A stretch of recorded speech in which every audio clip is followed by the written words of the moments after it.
Good morning, everybody. This is Tim Godwin from the Sustainable Groundwater Management Program. Thank you all for participating in the webinar today. I really appreciate everybody tuning in. Obviously, this is a very important time within the program, and GSA formation is definitely in everybody's mind as we start to build this program out. So today, I think I'd like to point out that the main focus of this is to, one, provide a brief overview of what the formation process is, how the regulations fit in, and specifically how GSAs will provide information to the department to post-GSA formation process. It's going to be a two-part webinar today, and Mark will elaborate more, but we will also dive into some of the more broader questions about the formation process and how this is going to play out. So to not delay too long, I think we'll turn this over to Mark Nordberg and have him take you through the details. Thanks, Tim. Good morning, everyone. Again, this is Mark Nordberg. I'm the GSA project manager for the department's SIGMA program, and it's been a busy couple years. So the purpose of today's webinar, we've got a variety of things I want to cover. So let's not kid ourselves. This is going to take a while, so I suggest kind of getting comfortable, and we're going to break this into two parts. The first part, I am still getting a lot of phone calls from folks, local agencies, representatives of those agencies that are really just starting the GSA formation process. So I want to go over, just some of the basic requirements, but not in great detail. Give an overview of where we are right now throughout the state and the requirements for forming a GSA. We are transitioning into a different process. For those of you familiar with the GSA process that we've done so far, it's generally been, hey, email me and one of our region office staff. A lot of the communication has been done through email, and then we're posting notices in PDF format to our GSA table and providing shape files, after a while to our GSA map. The goal is to transition to, what we're calling a SIGMA portal, where it'll be more real time. You'll have the ability to upload information, upload shape files, to compare those shape files in real time against what's been posted. I will do quite a few screenshots that show that tool. I had intended to give a live demonstration, but in the interest of time, I'm going to wait on the live demonstration of that particular tool. Our goal, as I'll get into in probably an hour from now, our goal is to upload to the tool the existing notices that have been submitted to the department. And what I'll do is come back here and do not have it be live where we send out a webinar, but I'll do a recording, and then we'll post that recording to the website just before that tool will be functional on our website. So you'll have a chance to kind of watch the presentation at your leisure, as you start to log into the system, take ownership of your posted notice or post some new notices. Then we're going to take a break because I'm sure we're all going to need it, 5 minutes or so, and then we'll come back. Again, this will be recorded. You can come back and watch it at your leisure. Then we'll kind of get into a few other aspects of GSA formation. So that's our morning. And here we go. Oh, wait, I want to, Stephanie, I want to get rid of that, just minimize. That's the function I needed. Thank you. So first, I want to just touch upon one of the most important things of this is really the department's role in GSA formation. Listed here are two items, information that's in the water code and well, just pretty much information that's in the water code. So specific to that water code section, our role is limited to posting complete notices received on our website. What's required, that list of what's required to be submitted is in water code section 107.23.8a. There's 4 items. It's, there's a mapping component, there's a resolution forming the new agency, There's copy of bylaws, ordinances, new authorities if applicable, then that list of interested parties, and an explanation of how their interests will be considered in the GSA and GSP. I highly suggest folks, going into the Water Code, reading that Chapter 4 section that talks about GSA formation, as well as the other chapters related to SGMA, because there's lots of intricacies associated with this. But simply being, our role is to post complete notices received.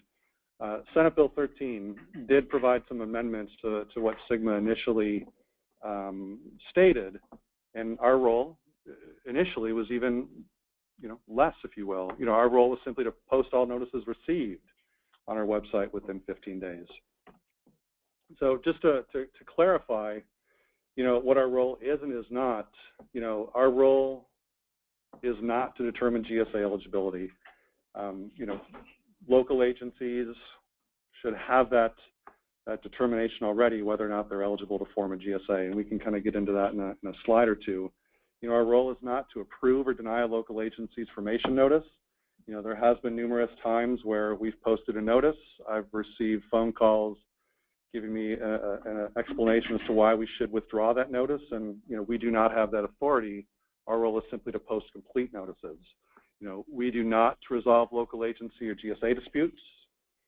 We are not reviewing legal agreements between local agencies. One of the requirements for posting a complete notice is a resolution by that agency, or a collection of resolutions, if you will, if the GSA is being formed by a combination of local agencies.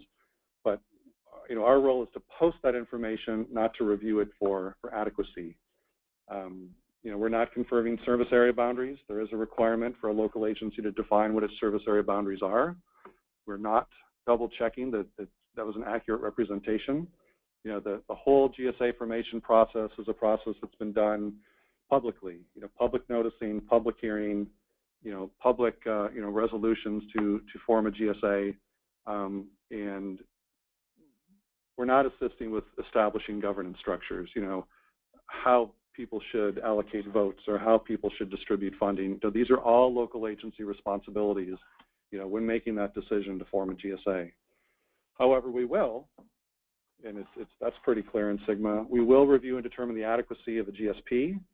And as part of that GSP, in section 354.6 of the emergency regulations, we will review that information that's provided and required in the GSP.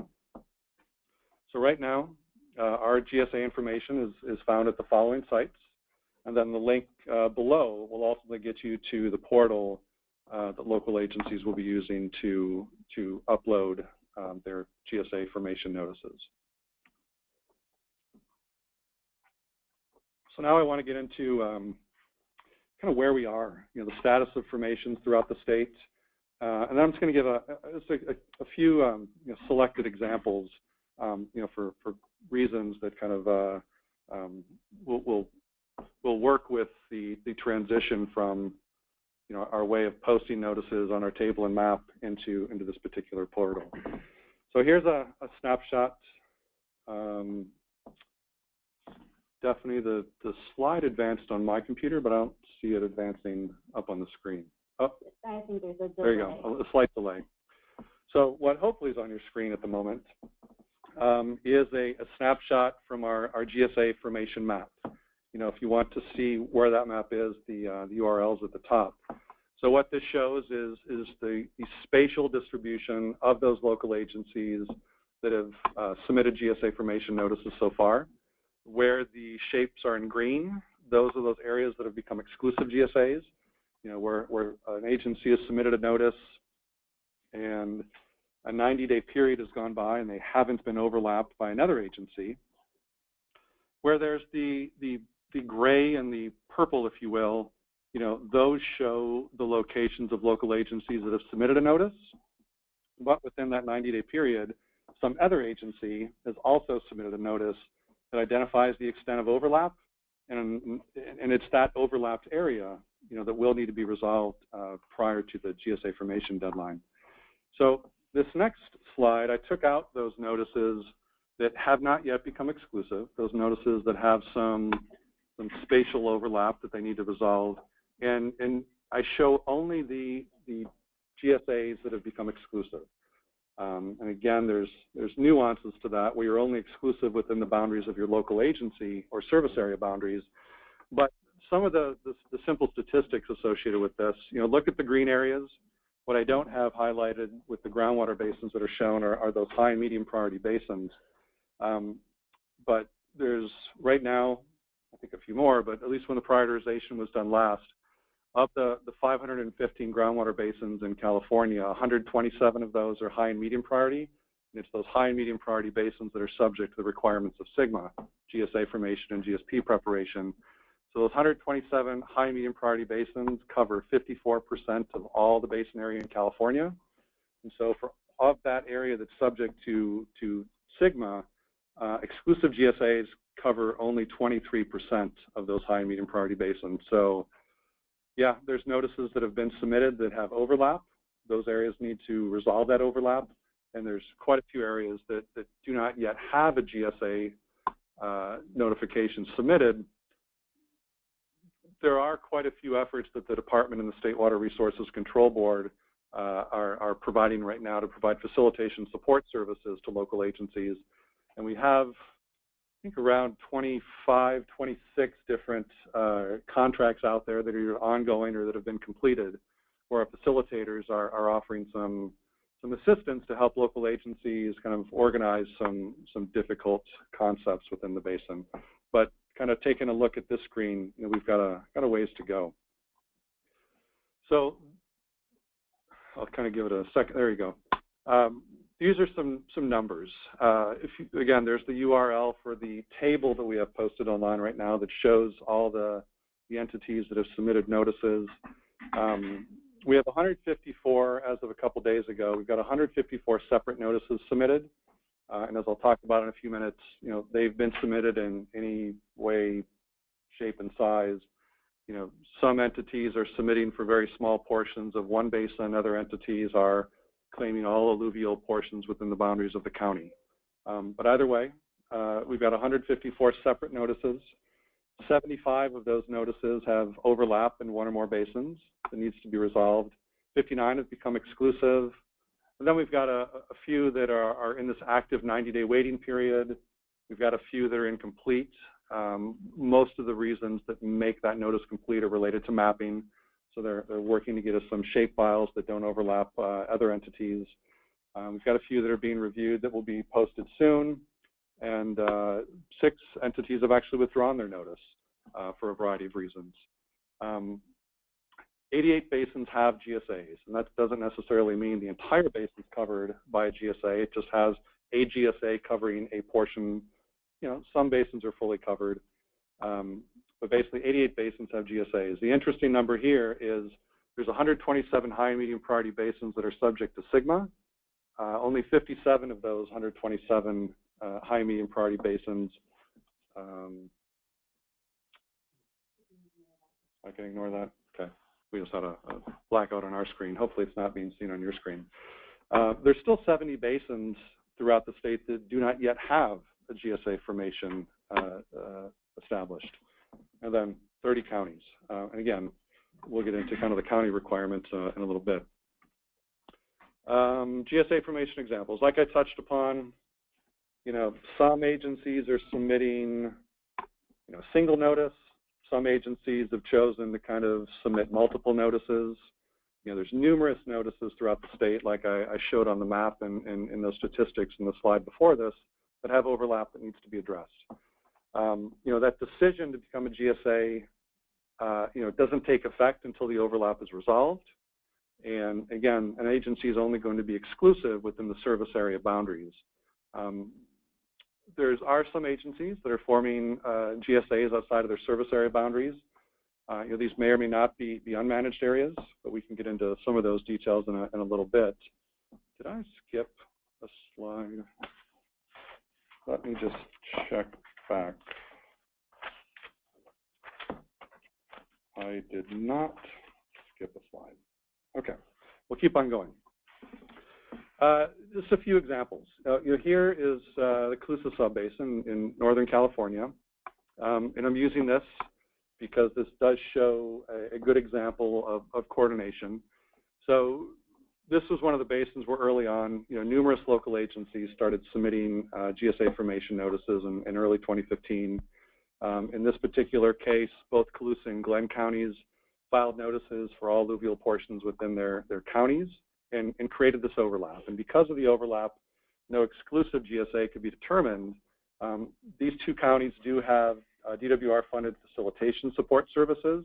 And as I understand it, I think there's around 17 different local agencies in the Colusa subbasin. And it's my understanding that they're going to coordinate through some legal agreements to essentially form two GSAs. One is a Glenn County GSA, the other is a Colusa County GSA. And that'll be done through some sort of a legal agreement. There are entities that span both counties, and those entities will be part of each GSA. Imperial County, for example. The County of Imperial submitted a notice for all alluvial basins within the county boundaries. Those all are part of 15 different basins. Within 90 days, Imperial Irrigation District submitted for its service area boundary, and so in the area where Imperial Irrigation District submitted its notice, it basically overlapped portions of 8 different basins that Imperial County had submitted for. These two agencies, they entered into an MOU, and that MOU basically described the manner in which they were going to coordinate efforts as GSAs. It's something that's allowed for under SGMA. A combination of local agencies can form a GSA either through a joint powers agreement, a memorandum of agreement, or other legal agreements. So what the department had done is append that letter of intent, that presentation of the coordination agreement, and that legal agreement itself to both agencies' PDF documents. And because of that coordination agreement, the overlap was, in the eyes of those local agencies, resolved. Back to this slide, there's a little red circle in the northwest corner of Imperial County. That shows a very small amount of overlap that Imperial County has with Coachella Valley Water District, and they are working to resolve the overlap. It's a small area, but an area of overlap nonetheless. And it's my understanding that those two folks are working that out. So one thing I want to touch upon, sorry, I went back and forth between slides. There is that determination of material change to the information in the posted notice. In this particular case, Imperial County made that determination that there was no material change to the information in either the county's notice or Imperial Irrigation District's notice, which is kind of an important distinction that they made themselves. In this particular case, in the Arroyo Santa Rosa Valley Basin, it's the smaller area. It's kind of the gray colored that's outlined in blue. In this case, Fox Canyon Groundwater Management Agency is the exclusive local agency identified within its statutory boundaries. So it submitted its notice for that area in green, but its statutory boundaries only covered a portion of the Arroyo Santa Rosa Valley Basin. Again, in 2015, Camarosa Water District, the City of Camarillo, Ventura County all filed notices for pretty much the exact same area. Those agencies all withdrew their notices a few months ago. The county and Camarosa Water District established a joint powers authority, the Arroyo Santa Rosa Valley Basin GSA. They determined that JPA formation was a material change, so they withdrew their notices, submitted a new notice where that JPA is deciding to become the GSA.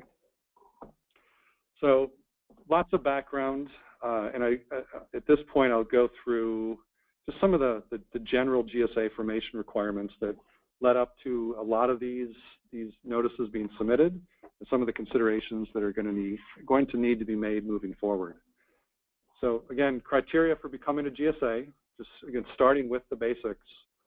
There's water code sections that are listed, and I'll read right from the code. Except as provided in Subdivision C, and Subdivision C is a list of those what are now 17 exclusive local agencies. Any local agency or combination of local agencies overlying a groundwater basin may decide to become a GSA for that basin. There is a definition of local agency in statute. and it's a local public agency that has water supply, water management, or land use responsibilities within a basin. And again, looking at some of the examples that have occurred so far, a combination of local agencies may form a GSA by using any of the following methods: either a joint powers agreement, a memorandum of agreement, or any other legal agreement. And the decision of that local agency or combination of agencies to become a GSA shall take effect as provided in section 107.23.8. Again, like I recommended a little while ago, I do suggest everyone go back and read the water code. Here's some examples, and again, just cartoons that I drew up that sort of try and put a graphic perspective on what all those words mean. So here's, and this is aimed at resolving overlap or coordinating jurisdictional overlap. So here we've got, three circles. There's three GSA eligible agencies, a city, an irrigation district, and a water agency. So as you can see, they all have their established boundaries, the solid black line, and there's areas where they really do have overlap with each other. So all three of these agencies want to become a GSA. So they've got options. Here's an option where, and again, I just pick some of the circles. In this option, the city retains its shape. The water agency removes a small portion of overlap that they have with the city and the irrigation district, and that is their defined GSA area. The irrigation district, removes a little bit more, so they've coordinated in this fashion to resolve the overlap. Each of these local agencies, they're a single agency GSA, and they've defined what portion of the basin they intend to manage as a GSA. They're still going to have to coordinate within the basin, but they have their established GSA areas. So now we have the other option that's allowed for under SGMA, that a combination of local agencies can coordinate to form a GSA using a memorandum of agreement or other legal agreements, such as an MOU. In this situation, it's a coordination between existing local agencies. The language is up to those local agencies to determine, but it reflects the coordination, how they're going to move forward in this process together. In this situation, each of these local agencies has to go through that GSA formation process. They're each going to have a resolution stating that they are going to be a GSA, and likely in that language that's submitted, they explain their intent to enter into an MOU or some other legal agreement, to coordinate overlap, to identify the agency's role. This is a scenario that's allowed for under SGMA. The other option is, and I do want to highlight, it's the reason why I'm calling these multi-agency GSAs or single agency GSAs is that's kind of a prelude to how information will be uploaded to the GSA tool. If you're a single local agency, that's the entity that you're identifying. If you're coordinating through an MOU, there could be 2, 3, any number of entities coordinating through this MOU. And in that situation, it is a multi-agency GSA, and there's options for listing the information associated with each of those entities. But in this situation, which is also allowed for under SGMA, the local agencies form a joint powers agreement. Again, local agencies are going to have to follow the procedures that they have established for entering into a JPA. And in this situation, it's that JPA that makes the decision to become the GSA. Lots of nuances associated with GSA formation. And I've had quite a few conversations to at least try and explain, our role with respect to explaining those nuances. So again, this is kind of the difference between a single and multi-agency GSA, and just some pretty pictures to look at to kind of graphically explain it. So the reason why I underlined decision in some of the previous slides.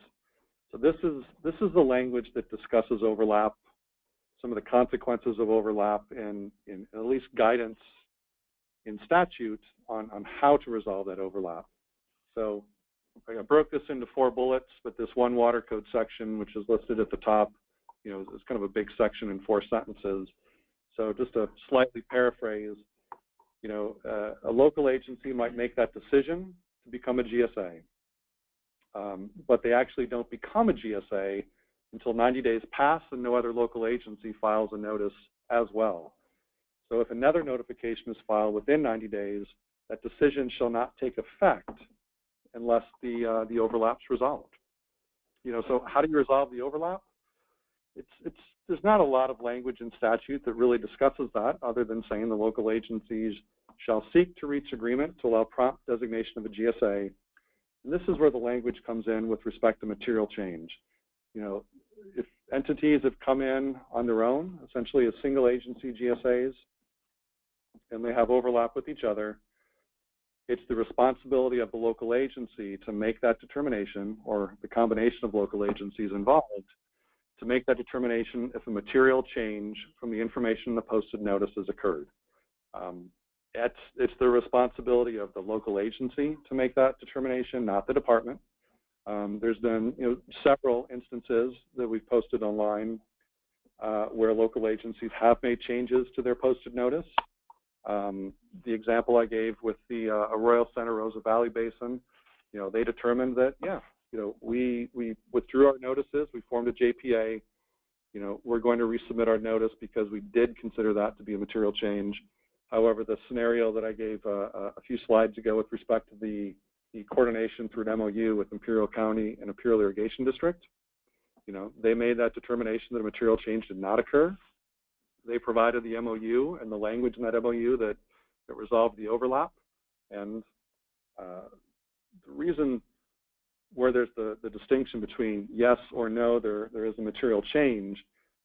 If there is a material change, it basically starts the process over. You know, the entities involved in that decision where material change did take effect, you know, it's new public noticing, it's a new public hearing, it's resubmittal to the department with a new 90-day clock.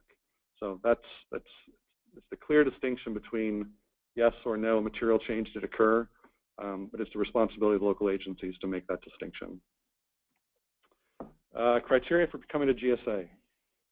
I have received quite a few questions with respect to water corporations regulated by the Public Utilities Commission, as well as mutual water companies. This is the language on top in SGMA that discusses participation in a GSA through a memorandum of agreement or other legal agreement. We've coordinated with the State Water Resources Control Board, who has the intervention role related to SGMA, who has different responsibilities with respect to acting on behalf of a basin if the local agencies don't follow through, you know, with the responsibilities that they've been given by SGMA. So this is just an excerpt from the State Water Board's GSA FAQ. There's 3 items that are discussed on that FAQ. There's a link to that FAQ, but what's in the State Water Board's FAQ document is because a mutual water company does not have the authority to become a GSA, it's the opinion of the board that a JPA that includes a mutual water company as a signatory member also lacks the authority to become a GSA. However, you know, although the board has determined that a mutual water company cannot be a signatory member, how that GSA that's formed decides to include a mutual water company on any sort of governance or any sort of participation, you know, that's up to that local agency to determine. You know, if you really have any pressing questions with respect to these statements on these slides, again, I'd highly suggest you contact the State Water Resources Control Board. And I'll have later on in this conversation links to their website as well as a general email address. So this might be a good time to get a drink of water and kind of open it up to some questions. And what I'd like to open it up to are just simple questions related to these 3 topics, you know, our role, the status of formations, and some of the requirements that we just talked about. I'm sure there's folks out there that have lots of questions with respect to the other components of SGMA, the alternatives that were just submitted, the GSPs that are being planned for, and any number of other things. But kind of as Stephanie described early on in this presentation, type in a question if you have it. Tim will read off that question and I can see if I can provide an answer. Is there anything coming in, Tim? So to this point, Mark, we've had a couple of questions come in, and I think you've addressed them during the conversation. Again, about how does the GSA make a revision? Does it require another public hearing or resolution? You might want to. Some of those, kind of going back to some of the opening slides, the department has a responsibility to post complete notices. If you want to make a revision to your posted notice, what we are asking for is you as the local agency making a determination as to whether or not a material change has occurred in that posted notice. You might have submitted a notice, and it goes back to some of those graphical representations that I made, the 3 circles and the several different scenarios. Lots of folks have submitted notices within 90 days. They have overlap. It's overlap nonetheless. We don't have the authority to kind of say, in our opinion, that area should go to that agency or that area should go to another. We're not taking sides in this process. You as the local agency need to follow your own rules for making changes. Whether that requires going back to your board to approve an amendment to a boundary, that's up to you. You have to follow your own local agency requirements when making changes or accepting changes. Right now, the process that we're following is you submit. It's been by email to me and ideally the region office chiefs. But it's an email with a PDF document saying, we do want to modify our posted notice. Here's the manner in which we want to do it. We don't think of this as material change for the following reasons, and our role is to post that. We'll append it to your posted PDF notice. We'll generally call that PDF a version 2. If you look on our GSA information table, we've got a series of superscripts, down at the bottom of that table. One kind of identifying that additional information's been submitted.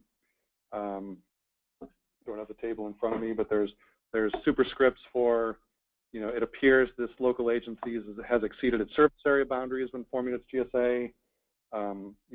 Overlap's been resolved through a legal agreement. It's more of a heads up to go into that particular notice and see what change has been made. As we transition into the tool itself, we're going to post that online, though, and that's where I'm going to transition into next is some of the functionality of the tool. You'll be able to make some of those changes yourself. There will be a role that the department has in reviewing those changes, but essentially you as the local agency that has posted that notice, will take on the ownership of that particular notice, make revisions as you see fit to a certain extent, and the system will log those changes, who made them and when, if it ever becomes a question as to why a particular change was made. Great. So we've got a lot of good questions coming in right now, and I just want to highlight to everybody, we're going to try and address many of these online here, but some of them we won't get to, but be rest assured that these are all recorded, and we'll be circling back with you if we don't address your specific question during this. We're really trying to phrase this in terms of how it feeds into this process and what's going on. I think an initial question that came in here very quickly is a good one. What is the state going to do about low priority basins? Is the basin going to default to the counties? Right. So I said earlier, there's 127 high and medium priority basins. There's 380 some odd low and very low priority basins. And the requirement to form a GSA and develop a GSP is only required in those high and medium priority basins. So, if you are identified right now as a low or very low priority basin, you are not subject to SGMA. You're encouraged to form a GSA and develop a GSP, especially if your particular basin is dependent upon groundwater, but you're not required to. So yeah, there is a Water Code 10724. If there's unmanaged areas of a basin, the county is that last backstop for filling that area. Yeah, but only for the high and medium priority basins. There is no requirement for the county to step in and become a GSA in the low or very low priority basins. Good. Looking at, oh, go ahead. Yeah. There's a few that I'm going to get to about, 90-day notices, waiting periods. It's kind of going to come more in the second half of this presentation. Let's talk about this one here. Going back to your Venn diagrams, so the question is it necessary to submit a legal agreement between agencies at the time of the GSA formation application, or can it follow later? So the third Venn diagram, I believe, is looking at one of either the MOU or JPA sort of condition. Any thoughts there? Yeah. Again, 107.23.8, A, 1, 2, 3, and 4. Those are the items that are required to be submitted, when a local agency makes that decision to become a GSA. Again, the first one's a mapping component. The second one is a copy of the resolution forming the new agency. So if it's a single local agency, a city, an irrigation district, a water agency, like I showed in those diagrams, that's an established agency making the decision to become a GSA. That local agency is required to submit a resolution making the statement that it's also becoming, adding to its long list of responsibilities, GSA responsibilities. In a situation where there's multiple local agencies coordinating through an MOU, yeah, the way I read that is each of those local agencies have to follow their own established processes for entering into an MOU. One of the examples that comes to mind is the Mid-Cahuilla GSA. That was the City of Tulare, City of Visalia, and the Tulare Irrigation District. Each of those local agencies went before its board and made the decision to become a GSA. And in that resolution that they provided, they said, and it's our intent to enter into an MOU with these other two agencies to form the GSA. So in that scenario, yeah, each of those local agencies went before the board and had its own resolution. They submitted all three of those resolutions, as well as that legal agreement, the MOU, that coordinated the formation of the GSA. That's just one example, but in my opinion, and again, this is my opinion is based on what's happened before, what's been submitted already, is each local agency has its established service area boundaries, and that local agency needs to make the decision to be a GSA. And if they're going to coordinate through an MOU, each of the agencies that are part of that MOU need to have made the decision to become a GSA. They have to have defined service area boundaries and defined GSA boundaries, because a GSA needs to cover a portion of one of those high and medium priority basins. It does say in statute, it's a copy of the resolution forming the new agency. So it would probably behoove you to submit as much as possible, and the tool that we're building will account for that and will require information to be uploaded to certain sections. If it's that JPA deciding to become the GSA, it's the JPA that's the entity uploading the resolution. But do you have to provide a copy of that joint powers agreement? Again, that's up to you. Other questions? Great, thanks, Mark. So yeah, here's a couple of questions along this line. What happens when two or more local agencies that have submitted a GSA notification have not yet been able to resolve overlap issues? So DWR, State Water Resource control board, or some other agency intervene if a resolution cannot be achieved?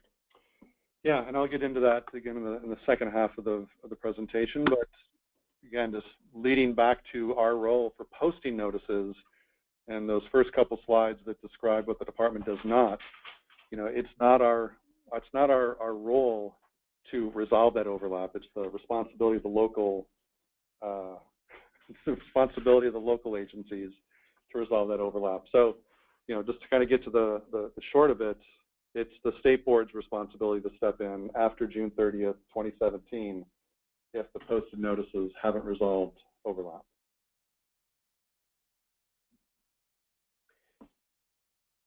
Okay, I think probably in the interest of time, we can keep moving along. I think there's still some good questions here, and we will circle back with you. That there's some particular questions that I think require particular answers, but let's keep moving along in the webinar, and thank you for the questions and comments. They're very helpful. Okay, thanks. So now we're going to move into the Sigma portal. Was it last month in December, we had a webinar using the Sigma portal for local agencies to use to post and submit alternative plans. There was a requirement to have those alternatives submitted to the department by January 1st of 2017. The alternative component of that was the first tool, module on the portal. The GSA tool is the second module, which will then lead into the GSP component of that. It was my hope today to give a live demonstration of the tool functionality. In the interest of time and in the interest of working out a few bugs, I do have lots of screenshots, but I'm not going to do a live presentation of that particular tool today. Once we get the bugs worked out, it's our intention to upload to the tool, all the posted notices that we have on our table, all the shape files that we have shown on our map. I'll be coming back here, not doing a live webinar, but I will be doing a recording that will get posted prior to that tool going live. So you can look at that recording before starting to use the particular tool. So on to the portal. There's the website for the portal itself. You can log into that website right now. You can click on the Alt radio button, and you can see those alternatives that have been submitted. If you click on the adjudicated button, it'll take you to the site where the adjudicated areas uploaded their required information this past April 1st. This portal will be used by the adjudicated areas to upload annual reports in April. But now we're going to focus on the GSA formation component of this. So if you clicked on the GSA button, it's going to take you to the opening screen. So there is a requirement, obviously, for local agencies to log into the system, to create an account, because it's the local agencies or a representative of that local agency to log into the system, upload the information so they can submit that information and have it posted online. There is no required login just for public access. So basically, if you come to this site, click on the radial button for submitted GSAs, it'll show a table very similar to the table that we have posted online right now. And if you go to the map, again, it will show a map with some additional functions replicating the table that the map that we have online right now. So, let's see, where do we go from here? So there was the language.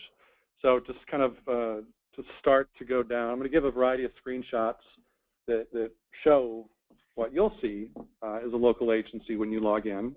Again, we've been receiving these so far, and when I say these, it's the GSA notices in just a wide variety of formats. They're all posted as PDF documents, but the order of information, the type of information, the length of or brevity of that information varies widely. And going back to one of the slides I showed earlier where, sure, there's quite a few notices that have been posted that have overlap to resolve, but of those entities that have become exclusive, again, meaning no one overlapped them within 90 days, we've got about 23% of the state covered. So we've got a long ways to go. So the intent of forming this is to establish some long-term standardization associated with GSA formation. So, what local agencies will need to have on hand, again, contact information.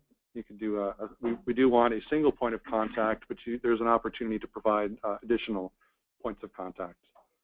There's spaces for uploading legal documents. Again, that was one of the questions we had earlier. Opportunities for you to upload, MOUs, JPAs, whatever it might be. The resolutions made by those entities, again, if it's one agency, one resolution. If it's a variety of entities, entering into an MOU, it's multiple resolutions. Service area boundaries. We are going to talk about GIS files. That definitely is one of the complicating factors in this process right now, and it's the quality of shapefiles. So it would be my recommendation, and I'll get there in a few minutes, to really focus on the quality of your shapefile. Looking at the boundaries of the groundwater basins, looking at the boundaries of your service area, and making sure that the shapefiles you submit, represent the area you do intend to manage. Within a particular county, within a particular basin, because overlap is overlap. It might be unintentional, but it's not something that the department has the authority to independently resolve. This is going to be a work in progress to get shapefiles, uploaded in the manner in which they were truly intended, so no overlap is shown. Again, some additional functionality we'll get into. Some admin privileges could be granted. Again, it's new mapping opportunities and some statistical coverage. So again, the process for creating a notice. One, you're going to need to confirm that you are eligible. You are a local agency that has one of those 3 responsibilities within a basin before you can become a GSA. Create an account and log into the portal. There'll be I want to set up an account. You'll have to enter, your email. There'll be an email validation before you can set up an account and log in.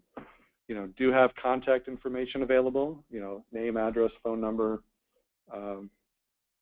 Of the person you want representing your GSA. There will be a requirement to upload all applicable information in 107.23.8. You can either type in information or you can upload separate documents. And again, be ready to upload a PDF map and GIS shapefiles that show service area boundaries, GSA area boundaries. We will have some shapefile guidelines available. I do have one of our region office staff, Christina Boggs, here. She speaks GIS. I don't. So, if you have any specific GIS questions later on today, we'll see if those can be addressed. Again, PDF map and GIS files, when you're doing your public process, again, public noticing, a public hearing. At that public hearing, you're defining the area that you want to be a GSA in. There is a requirement in statute to show service area boundaries and the basin or the portion of the basin you intend to manage. So there's kind of a verbal intent that I want to manage this area. That verbal intent needs to be shown on a map so we have something to compare it to.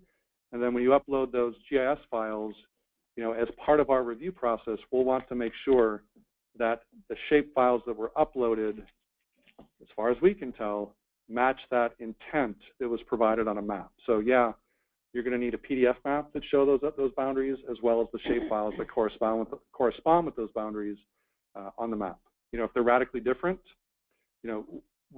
before we post the notice, we're going to probably have some back and forth with you as a local agency, as we've done quite often in the past, wanting to make sure that the shape files we show on our GSA map are the same shape files that are provided for on a paper copy of a map. And then once you upload all that required information to the system, you'll be able to submit that information to DWR. If you don't upload all that required information to the system, you won't be able to submit that information to the department. If you need some help, to the extent we can help with some components, but again, that help's going to be limited to likely GIS information. Again, we're not going to help you write your resolution. We're not going to help you write up a legal agreement. We're not going to tell you who those beneficial uses and uses of groundwater are in your basin. Those are our local agency responsibilities. So now let's get into the tool itself. I do have if there's one thing I've been accused of, it's being wordy. I can't dispute that, and this tool is no different. I did want to make this tool as user-friendly as possible, but I also wanted to make sure that as you were going through this process, you were made aware of as much as possible to help you make decisions. So again, this is when you log on at first. I want to create a GSA. This is your determination that you are a local agency that's eligible to be a GSA. Now, if you're not sure and you press no, it'll take you to this slide. If you have questions about your eligibility to become a GSA, there's an email for the State Water Resources Control Board. They have been receiving inquiries as to whether or not here's my agency, type of agency. It's been a variety of things. Am I eligible to be a GSA? And again, on this website, there's a URL right there as well. The State Board has provided an opinion on whether or not the State Board feels that you are an agency that's eligible to be a GSA. So again, if you press no, you'll get this screen. If you press yes, I definitely am a local agency that's eligible to become a GSA, and I want to make that decision. Press yes, and it enters you into this opening screen. A nice little welcome note. So in the white bar below, it's GSA name. And the way this is set up is you start to type in your name. If you're an established local agency, likely your name will pop up. I started to do some testing of this tool, and I'll use a county for an example. Most of the information that's come to me, it's the County of Sacramento or the County of Colusa. And that's the way it's shown on our table. However, when I type in County of Colusa to that white line, it comes up as Colusa County. So choose that one. We don't want two different names for what is the same entity. If you are typing in your local agency name and it doesn't come up, type it in as your name is. If you're coordinating GSA formation through a JPA, you're going to have to call yourself something. We are now the such and such basin GSA. Type that in. In this sense, that is your GSA name. If you're coordinating through an MOU, and here's where it gets a little tricky. If there's several agencies coordinating through an MOU to form a GSA, it gets a little problematic when you're typing in 5 different local agency names to this particular line. Your MOU is the coordination of a group of existing local agencies to form a GSA. You're going to have to call yourself something. There's to use an example down in San Diego County in the Borrego Basin. The Borrego Water District and the County of San Diego coordinated their overlap through an MOU. And I don't know if anyone from that area is listening, but you might call yourself the Borrego Springs GSA. This is the naming convention. So either way, you're going to have to type in something, what you want to be called. So for the purposes of today, we are calling ourselves the Webinar Test GSA. You press the Create GSA button, and it's just one more. Are you sure this is the name that you want to call yourself? Again, if you go in and make a change, again, keep it in line with the statutory language. If you make changes to a posted notice, it may or may not require a material change. Are you sure you want to continue? And let's assume we do. So it gets you to this first screen. You can see in the upper left corner, there's an A, B, C, D, and E component of this. There's information that's required to be input to all of those 5 screens, and the required information is identified by that red asterisk. It's a required field. You won't be able to submit your notice unless information is uploaded to that field.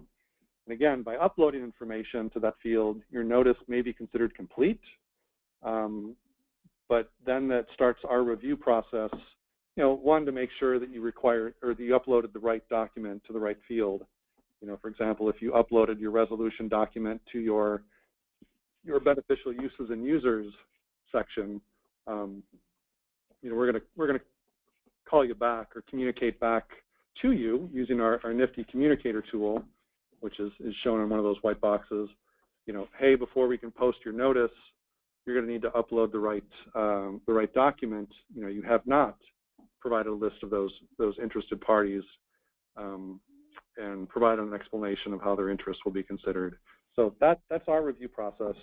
I have received quite a few phone calls, making statements that, hey, a local agency in its posted notice has a list of beneficial uses and users.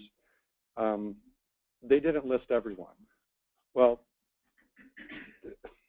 that's not our responsibility to go back and check to make sure they did include everyone. It's the local agency's responsibility when making that decision to ensure that they've included to the best of their ability, and the local agency will have to determine what that is to make sure that they provide as a comprehensive list as possible. Again, and if they didn't, that's more of a local agency thing or a local thing to address than a department thing to address. So A1. Optional, although probably highly recommended. Really describe your agency responsibilities. All the information that's uploaded to the system, whether it's in a written format or a document upload or a shapefile upload, will be able to be viewed from the public site. So one, you can choose to put something in there or not, describing what your responsibilities are. Under A2. Indicate if you're one of those 17 exclusive local agencies. There's 17 listed in statute, 15 originally in SGMA, and through some legislation that went into effect the first of this year, 2 additional local agencies were added to that list, both in the Kings Basin, I believe. The default response is no. So most folks are going to click no, in which case those 2 additional options below won't be highlighted. But if you are one of those 17 entities, we've had I think 7 or 8 of the 17 submit so far. Here's where you can choose your name from the drop-down menu and then upload your statutory boundaries. We do have those for the 15 agencies established. I know we don't have the statutory boundaries for the 2 that are new to that list. So once you upload information here, you'll get a green checkbox next to the A, if you can see it, which will indicate that everything that needs to be uploaded to that section has been. Again, A2, upload your boundaries. That little arrow that came onto the screen, the help text, throughout these screens where you see that little black circle with the question mark in it, take your cursor, hover over that, and you'll see kind of the text that I thought would be helpful when making a decision. And again, I'm trying to keep to the extent possible to the language that's in code. So section B. Please enter the date your local agency or agencies decided to become or form a GSA. So that is important. Again, you have to manually enter that date because there is a requirement that once the decision has been made to become a GSA, you must submit that information to the department within 30 days. So people have asked me, what is that date? It's, you might have had a hearing today, what is it, January 26th. You made that decision on the 26th. What date was the resolution signed? Often it was signed on that date. Often the resolution was signed a couple days later. But once you've, legally made that decision, if you will, to become a GSA, you have a requirement to submit that information to the department within 30 days. So that's a date that you self-enter. There's a date picker, so you can choose it from the calendar that pops up. I also get the question, if a group of local agencies is coordinating through an MOU, what date do I list? Well, in the scenario that I described earlier, each local agency is going to have to go through that local requirement of having a resolution. But that agency is not necessarily formed until all those agencies that are part of that MOU, enter into that MOU and sign that MOU. So the guidance I've been provided, because it really isn't described in SGMA, it's when that last, if there's 5 entities coordinating, when that 5th entity actually gets the copy of that agreement, signs that agreement, and now that agreement becomes whole for all the entities that are part of that agreement, whenever the last entity signed that agreement, in my opinion, that starts the 30 days. You need to get that information to us within 30 days. It'll be a draft. You'll have access to it in draft form. But if you, based on the date you enter there, if you try to submit it 31 days after that date, the system won't let you, because you have to submit it to us within 30 days. Number 2, there's a requirement in SGMA that you have to do public noticing following that government code section 6066. You have to hold a public hearing, and at that public hearing, you've got to decide to become a GSA. Again, that's not one of the required components on this tool. It's optional. Although to show that you've done what you're supposed to do from a local perspective, here's where you would upload proof of that notice, proof of that hearing, but it's not one of the things that would affect our review for completeness. Locally, I'm sure folks would want to make sure that the hearing was done in the manner required by SGMA. So B3, agency resolutions. So here's where a local agency, again, whether it's a city, water agency, irrigation district, it can upload its resolution. If the JPA is becoming the GSA, the JPA uploads its resolution. And if multiple groups are coordinating through an MOU, here's where those multiple resolutions can be uploaded. You can, as you'll find out once you start to play with it, as I'll show when I do the live demo, you can either click there to navigate through and find the path, or if you've got a folder open, you can just simply drag and drop. It's pretty classy, if you will, just to use a famous SGMA saying. Sorry, B4.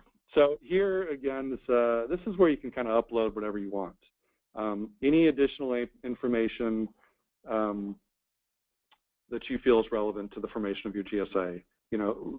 What I've received so far has generally been, in letter form. Dear Mark, here's our explanation. Attached is our information. Here's where you can upload a letter. Here's where you can upload that copy of your joint powers authority. Here's where you can upload any legal agreements you feel are relevant. This information will be seen publicly. Any letters of support that might have been provided, or really any other information that you feel is relevant to your GSA. Section C, the type and contact info.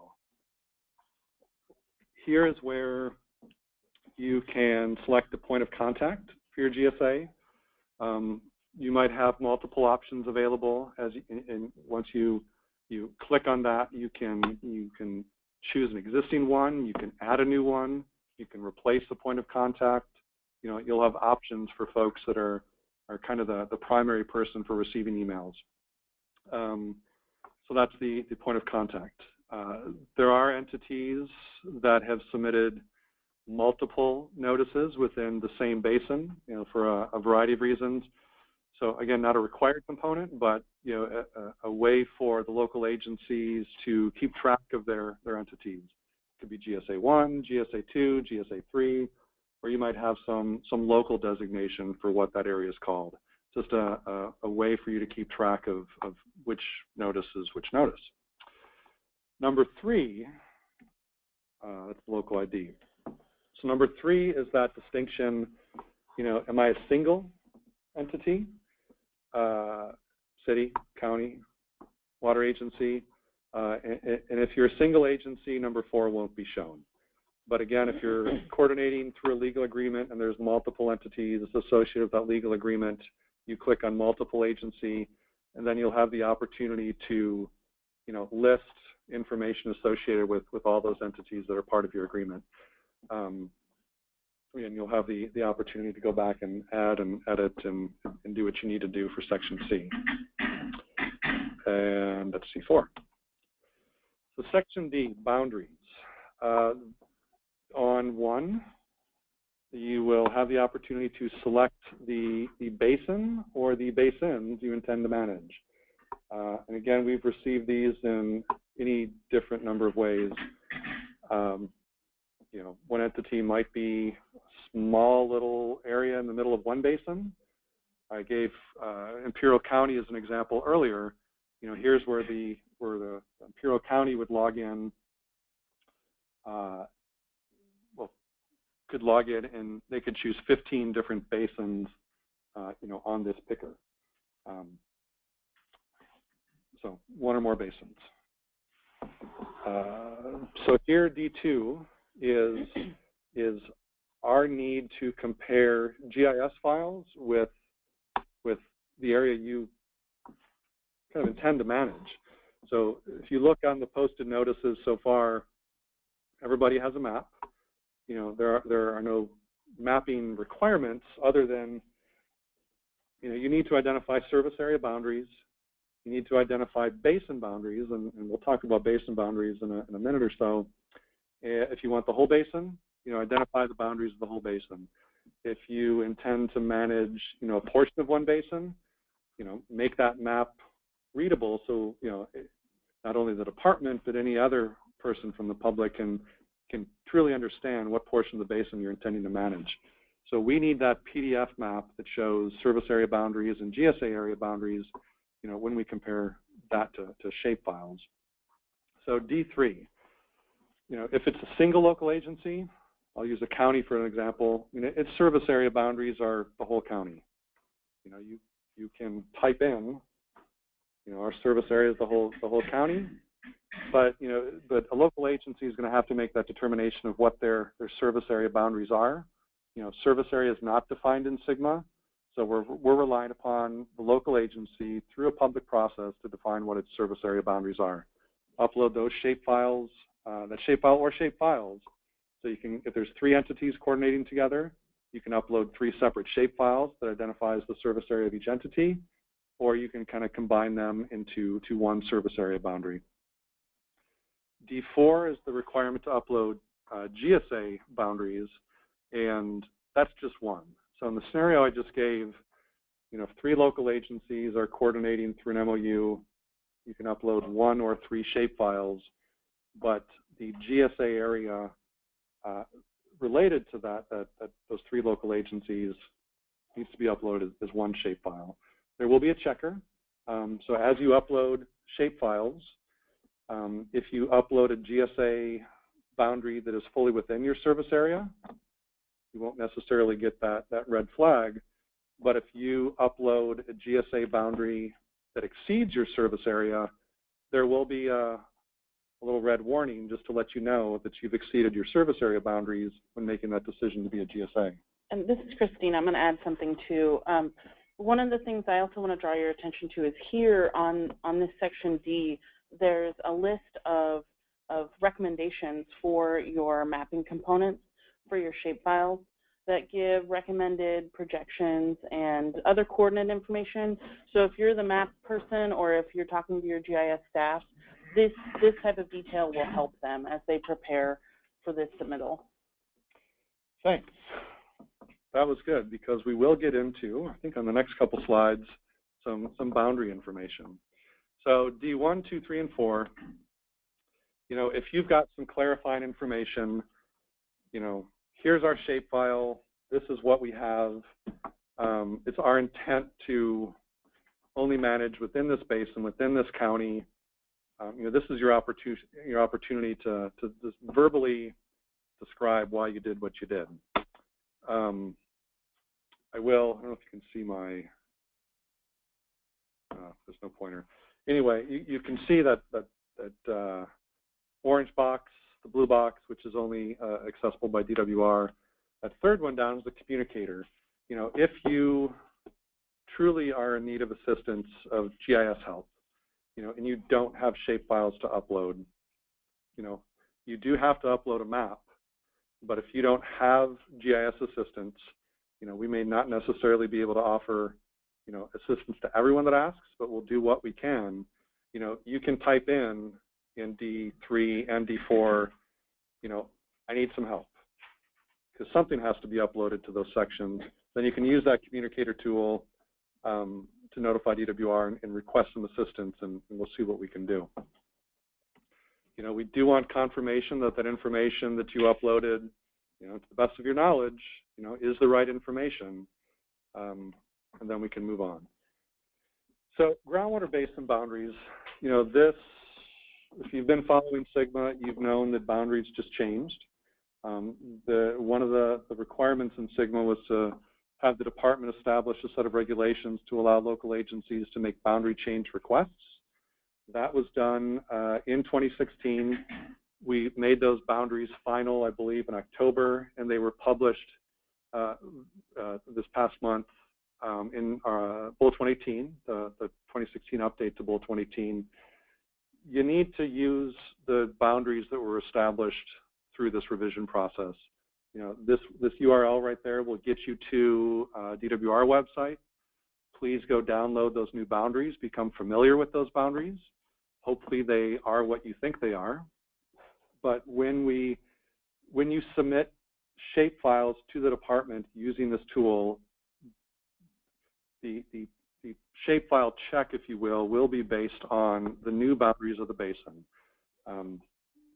We'll get into a little more of that in a second. You know, how do these groundwater basin boundaries relate to GSA boundaries? You know, SGMA is only subject to those 127 high and medium priority basins, you know, the extent of the groundwater basins. You know, the powers and authorities that a GSA might give are applicable to the area within the basin, not outside the basin. So the groundwater basin boundaries are important.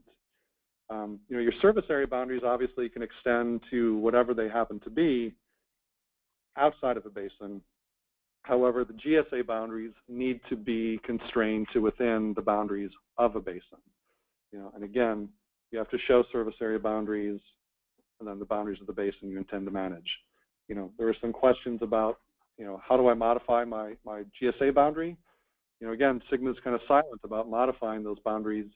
You can, you know, you will need to make that determination of whether or not a material change occurred. And again, a GSA is only exclusive within its service area boundaries, kind of highlighting some of the importance of those boundaries. So, you know, I just said it, but the existing GSA areas versus the 2016 boundaries, you know, let's just, you know, nicely say that this is, you know, a challenge. Again, all new GSAs must use the 2016 boundaries, and all entities that quite possibly have formed their GSA around the boundaries that were established in Bulletin 118 back in 2003, need to go in and review their posted notice to confirm the areas they intend to manage. You know, an example is, you know, when a local agency made that decision to be a GSA, it might have defined its GSA boundaries based on the 2003 lines. Many of those basins have changed slightly, either administrative edit made by the department or request made by a local agency. But there are any number of instances where, you know, a local agency might have intended to manage within the boundaries of one basin, but now the boundaries have changed and that GSA area actually extends into an adjacent basin. You can make that decision to have that GSA authority extend into the adjacent basin, you know, but again, it probably involves some updating of the information you've already submitted, or you can make that choice to, you know, clip your GSA area to the boundaries of a particular county or a basin. You know, I kind of say it's sometimes rather difficult kind of trying to put a 2003 GSA peg into a 2016 hole.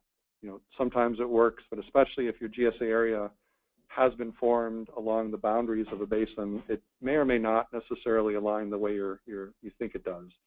Like I said, we can help you with some GIS if requested, but we're definitely going to need some direction on how to make those changes. This tool, some of the functionality will allow for us to receive a request for GIS assistance. You know, if we can do it, you know, we can take a shapefile based on the direction that's been provided, kind of tweak it, if you will. You know, please snap to this basin line or this county line. DWR staff can upload it to this tool. You'll be made aware that this GIS shapefile is essentially, you know, up on the tool and ready to be viewed. You know, if it's what you intended, you can accept it and download it to the notice. You know, or you can not accept it. Hey, that's not exactly what we were thinking. Anyway, it's likely going to be an iterative process, and we'll do what we can to help kind of make this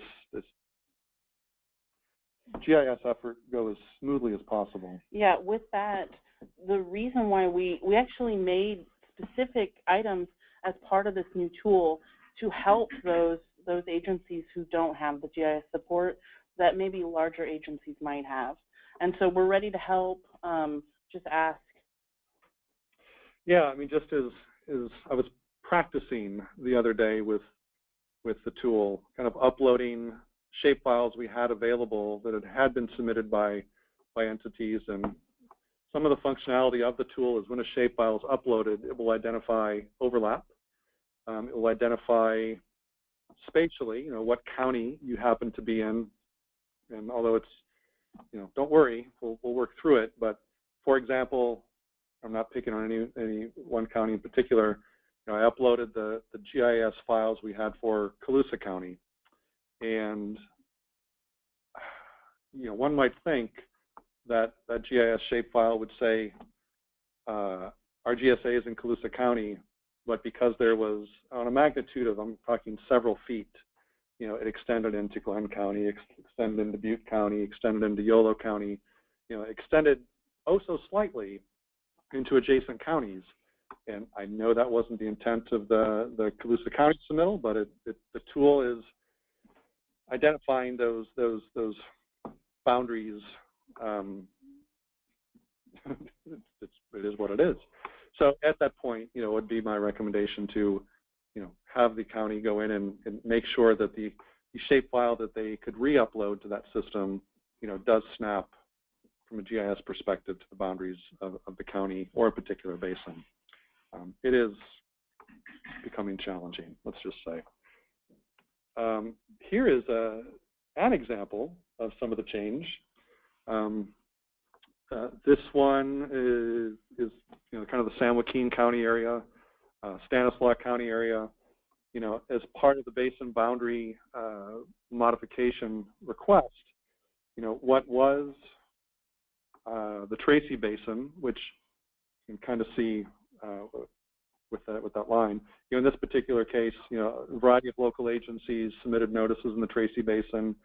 San Joaquin County submitted to be the GSA for the county portion of the Tracy Basin, but after they submitted, you know, a basin boundary change request, so what was part of the Tracy Basin is now the northern extension of the Delta-Mendota Basin. So there's some work that's going to have to be coordinated between agencies related to that area. So that's kind of an example of where kind of a larger change was made. But much smaller changes are some of the administrative edits that the department went in and made to basins. If the legal definition of the basin was a county, we snapped that basin to the county line. If the legal definition was the river, we snapped that basin to the location of the river. And you can see here, and hopefully you can see it on the screen, you can see where there's small changes, but changes nonetheless. So that's an example of a GSA shapefile that we have that was based on 2003 boundaries. When trying to apply that 2003 GSA area onto the 2016 boundaries, the tool will see that that shape extends. And again, it might be on the matter of tens of feet, but it'll extend into an adjacent basin. And that's one of those things that we want to help, clean up to the extent we can. But again, we kind of need some direction from the local agency on how to make that cleanup. There might be some areas that were intentionally left white, if you will, unmanaged. But again, we'll get there in time. Here's a snapshot of the map viewer.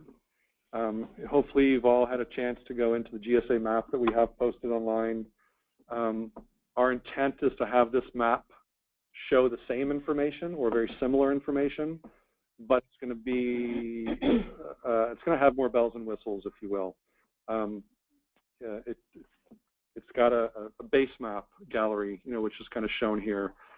We want to make sure that folks focus on the boundaries of the Bullet 2018 groundwater basins, those basins that were published in 2016. Those lines are the lines we need to focus on. Those lines might not necessarily perfectly overlie, let's say, on a topo map or any one of the other map options. Focus on the GIS lines versus the base map lines. The base maps are used for more just as visual purposes. But again, we'll have the opportunity to show a lot of the layers that are already on our map. The statutory boundaries of those exclusive local agencies. What portions of the state are covered by adjudications. Obviously county boundaries, basin boundaries. This shows the boundaries of those basins where alternatives have been submitted. And again, there's more information that will be available on here, with also information that can be downloaded from the site.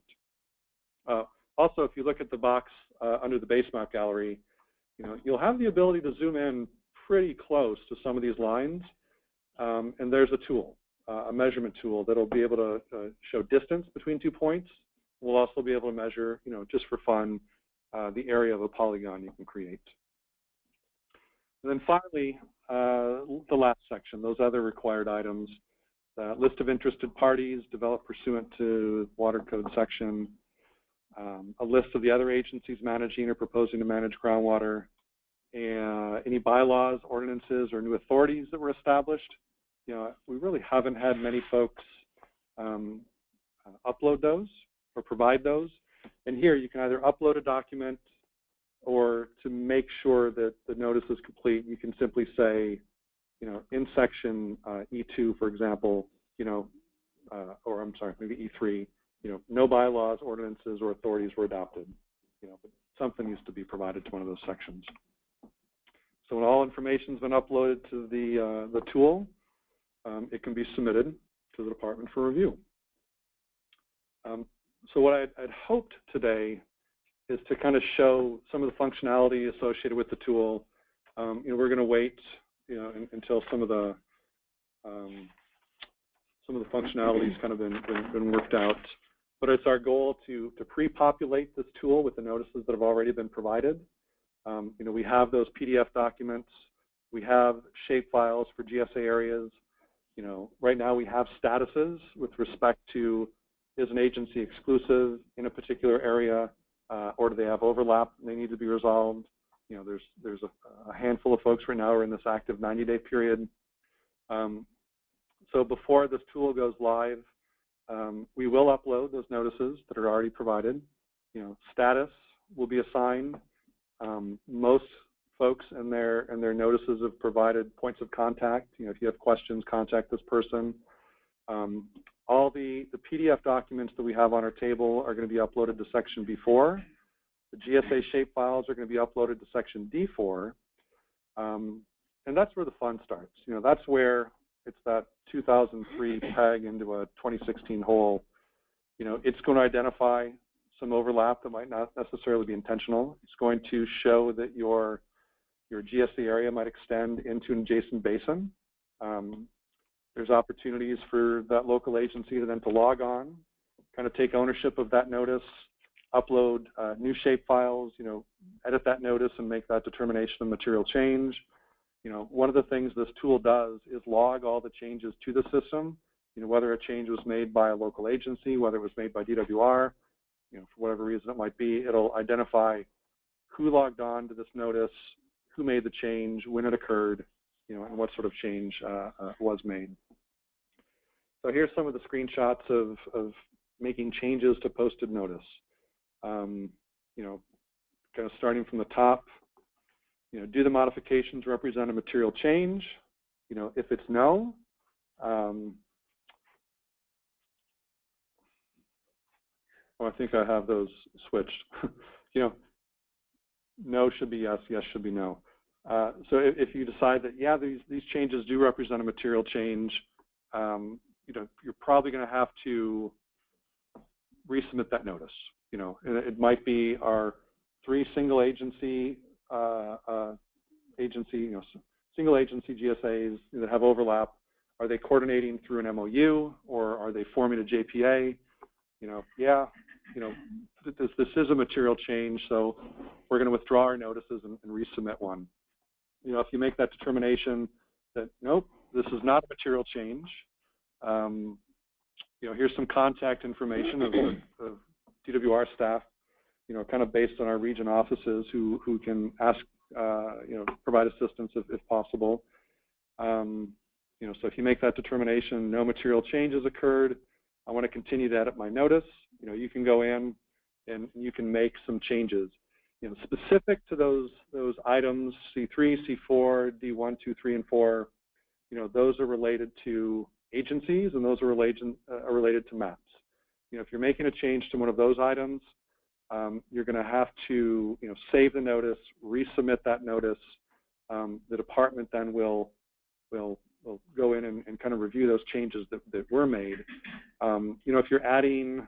If you're uploading additional documents, if you're changing the point of contact person for a particular notice, you'll have to make that self-determination that the edits you're making are not a material change. You can make those changes, and those changes will be reflected to the live site. There are a few items in which the department's going to want to, just review, before we repost that notice. When you're making a change to the notice before you're able to resubmit it, you will be required to describe the changes that were made, so we can have an inkling of what you did, and then resubmit that notice to the department. If you want to withdraw a notice, delete that notice. If you're starting up a notice in draft form, you'll be able to delete that. But once a notice has been submitted, the department might be reviewing it. Once a notice especially has been posted, there's water code language that says you have to notify the department if you intend to withdraw from managing a portion of the basin. So if you want to withdraw a posted notice, again, this is the language you're going to see.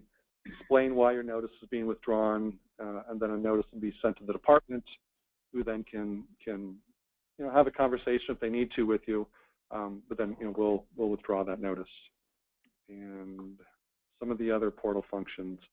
Again, we've talked about, and it's based on shapefiles submitted, and again, there's opportunities to replace shapefiles to clearly show the area you intend to manage, but it's going to identify overlaps. It'll identify the counties in which that shapefile extends into. Again, there's a communicator tool where messages can be sent directly to the department.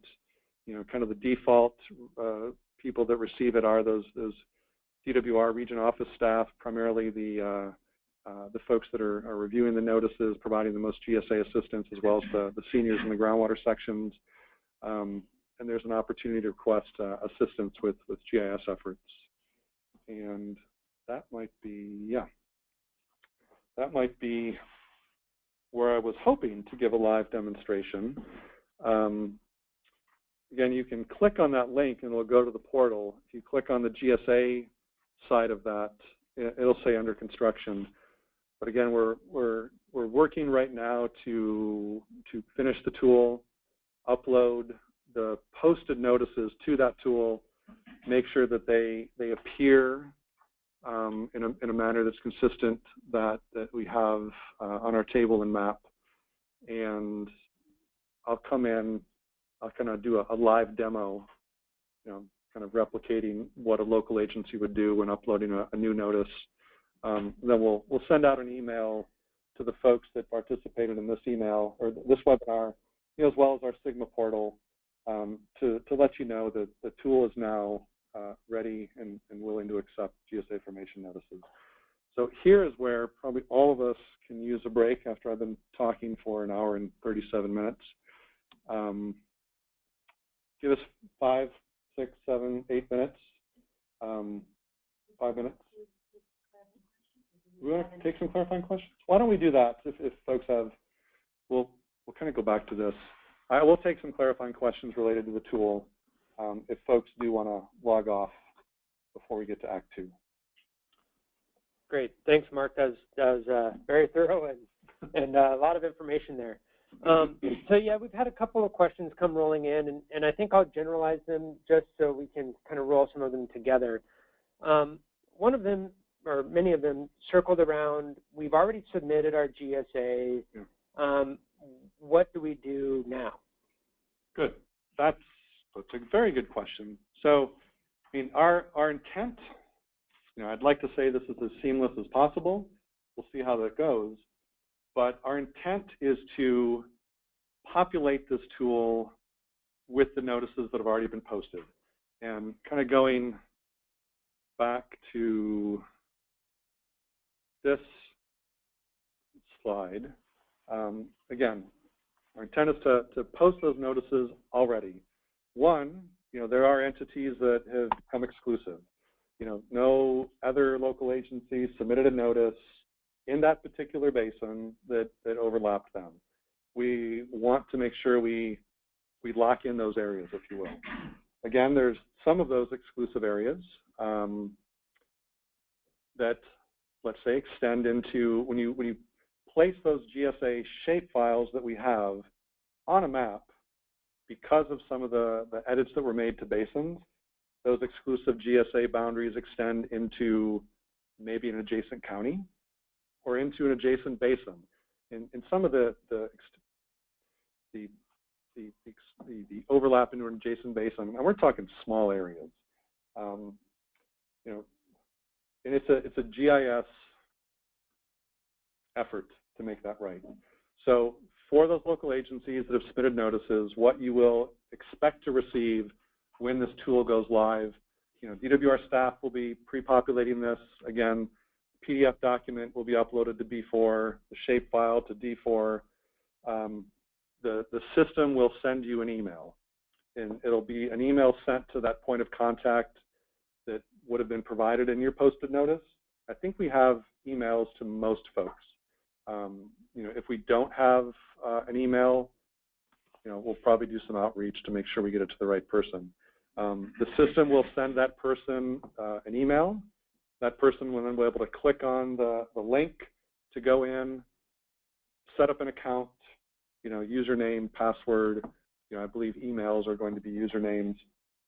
And at that point, you can choose to either do nothing, if there's nothing that needs to be changed with respect to your notice, or if you need to replace the shapefile, you can do that. You know, upload one that snaps to the new boundaries, that clarifies some of your GSA area. Again, you'll have to, if you do nothing, it is what it is.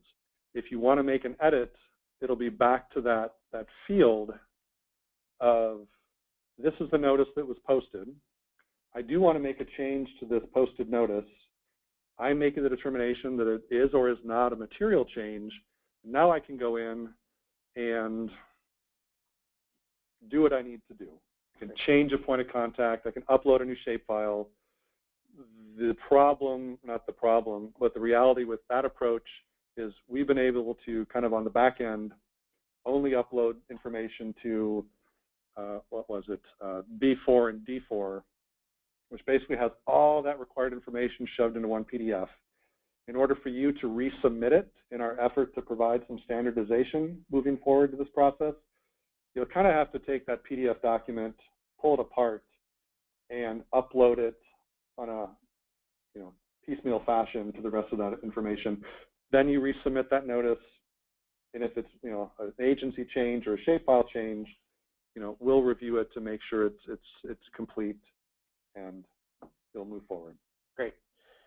So with regards to the tool and tracking of overlap, clearly people are aware that this can create some issues in terms of detail of mapping and how those overlaps are resolved. They may be very minor. Is the tool going to address that in any capacity, or what's our approach for that? When you're uploading a notice, the tool is designed to identify overlap. The tool is designed to show, like the map that we have online right now, those areas that have overlap. It could be a very small area. It could be, which was unintentional. It could be a very large area that was extremely intentional, for the purposes of stopping the formation of a GSA. That's kind of where, again, which section was that? That was on the boundary. If you kind of go back to it, I think it was D5.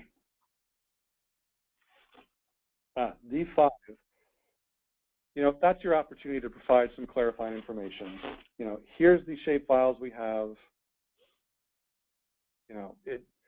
It shows that we are oh so slightly overlapping these adjacent agencies.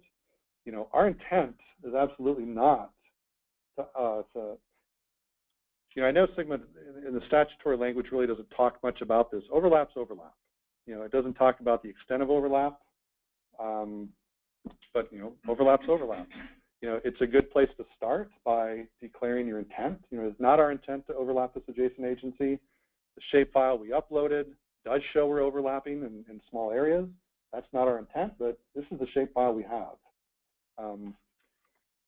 So it helps when you're declaring intent. There is a buffer that we're building into this.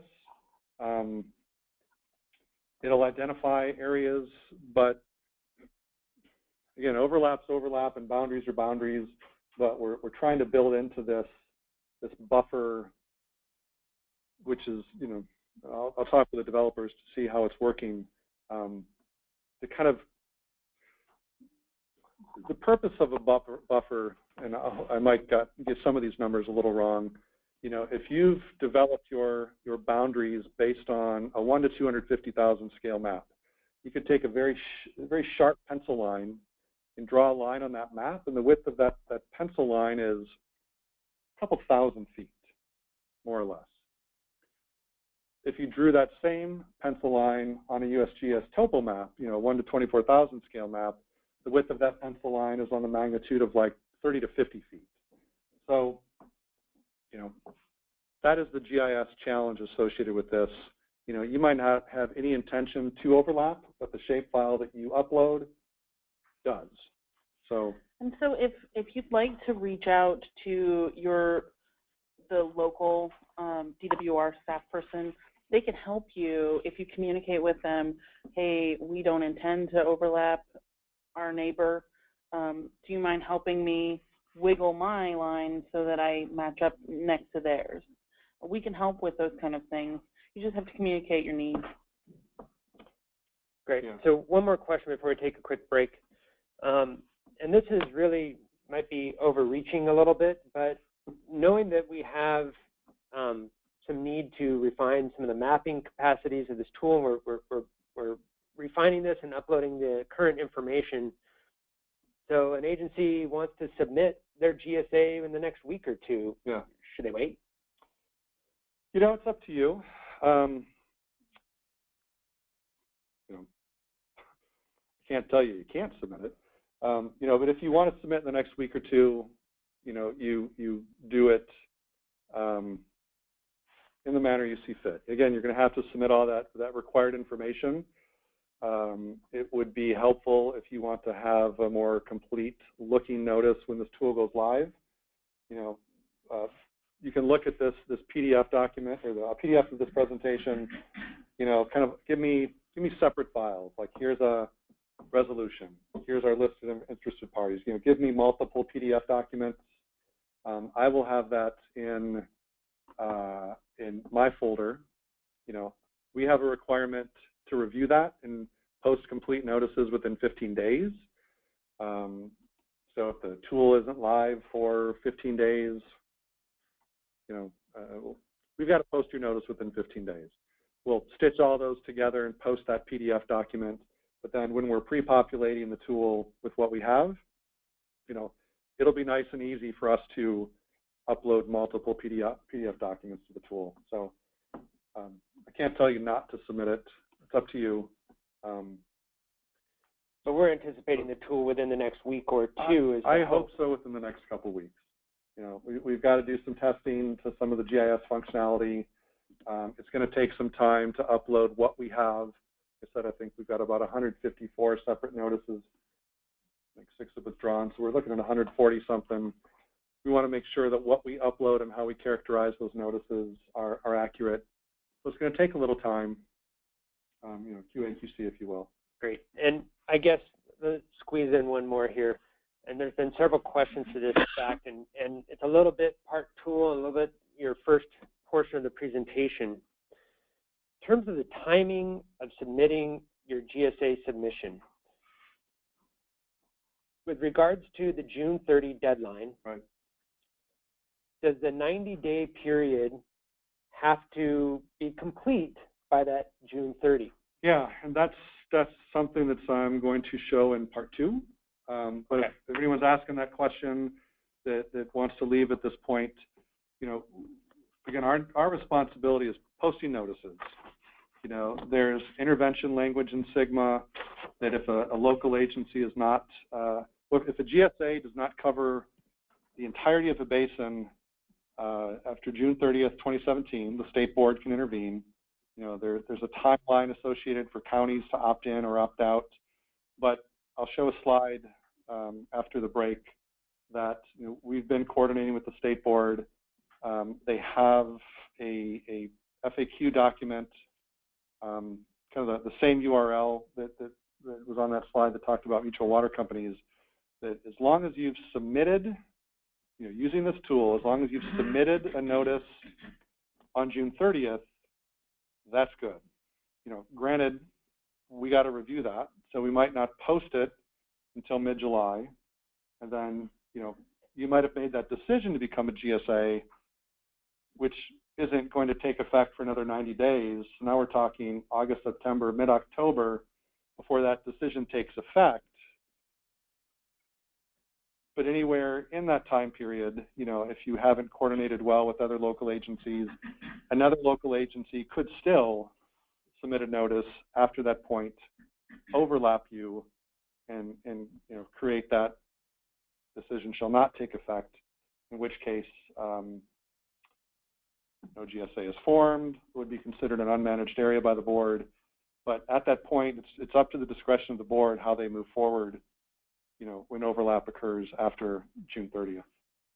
But, you know, I can't put words into the board's mouth, but they are highly encouraging local agencies to resolve overlap and submit notices to the department by June 30th, 2017. So now on to part 2. Let's see. There we go. So here's where, I mean, I've talked a lot, and this is in my opinion, I've only touched upon some of the stuff that people are providing questions on. You know, there's a variety of things that that aren't necessarily defined in SGMA. You know, I'm looking at the list of questions. There's a variety of questions related to shapefiles and boundaries and overlap, and I might not necessarily have answers to many of those questions right now. You know, my opinion on this is we just have to find a way to move forward in a reasonable manner. You know, there's not a lot of information out there that, you know, this is the process for doing certain things. And that kind of gets back to, in that notice, you know, whether it's a posted notice or you've yet to post, you know, clarification goes a long way, intent goes a long way. You know, it's not my intent to overlap these folks. It was my intent to manage within the boundaries of this basin and this county. You know, intent's going to go a long way, and we don't. The department doesn't have a role in really, you know, fixing all that. Although, you know, we do have a desire to, you know, do as much cleanup as we feel we can. But that might take a little while. But anyway, for those of the folks that are still on the line, you know, these are.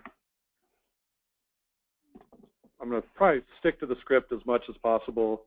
These are just some challenges, which I'm sure we're all aware of. You know, that some options for resolving overlap, but again, you know, the department really doesn't have an opinion on this. It's just some examples, if you will. So, you know, some of the challenges with SGMA, you know, there's lots of local agencies that have been doing groundwater management for decades. You know, they have groundwater management plans that were either written back when AB 3030 was introduced in 1992. You know, SB 1938 amended that initial legislation. So lots of folks have been developing groundwater management plans, you know, for decades and decades. You know, even managing groundwater basins prior to any sort of, you know, groundwater management legislation. With SGMA, you know, it kind of threw it out there. Okay, it's a new world, if you will, with respect to managing groundwater, which hasn't been managed before. And any local agency can decide to become a GSA. You know, whether or not that agency has been managing groundwater for decades, or whether they've never ventured into this at all. Hence, a lot of the overlap that we've been occurring with respect to the formation of GSAs. So now we got overlap. You know, if there's GSA boundary overlap, how's that going to be resolved? So if there's multiple notices, you know, which agency modifies its notice? You know, there has to be some sort of discussion on, you know, who gets what portion of this basin if we have jurisdictional overlap. That's an approach. You know, do we coordinate the overlap through a memorandum of agreement or some other legal agreement? You know, and with that, we're transitioning from this single agency GSA to a multi-agency GSA. You know, what language to put in my legal agreement? You know, and I know throughout the state right now, I'm getting some, you know, some updates from facilitators. You know, that is becoming challenging right now as you get down to the nitty-gritty, the nuts and bolts of forming your GSA. Who does what and why? You know, there is shapefile overlap, you know, but like I tried to explain, based on shapefile boundaries that seem to have worked well in the past, but now when you're comparing it against another agency's shapefile, there's overlap, but it may not necessarily be intended overlap.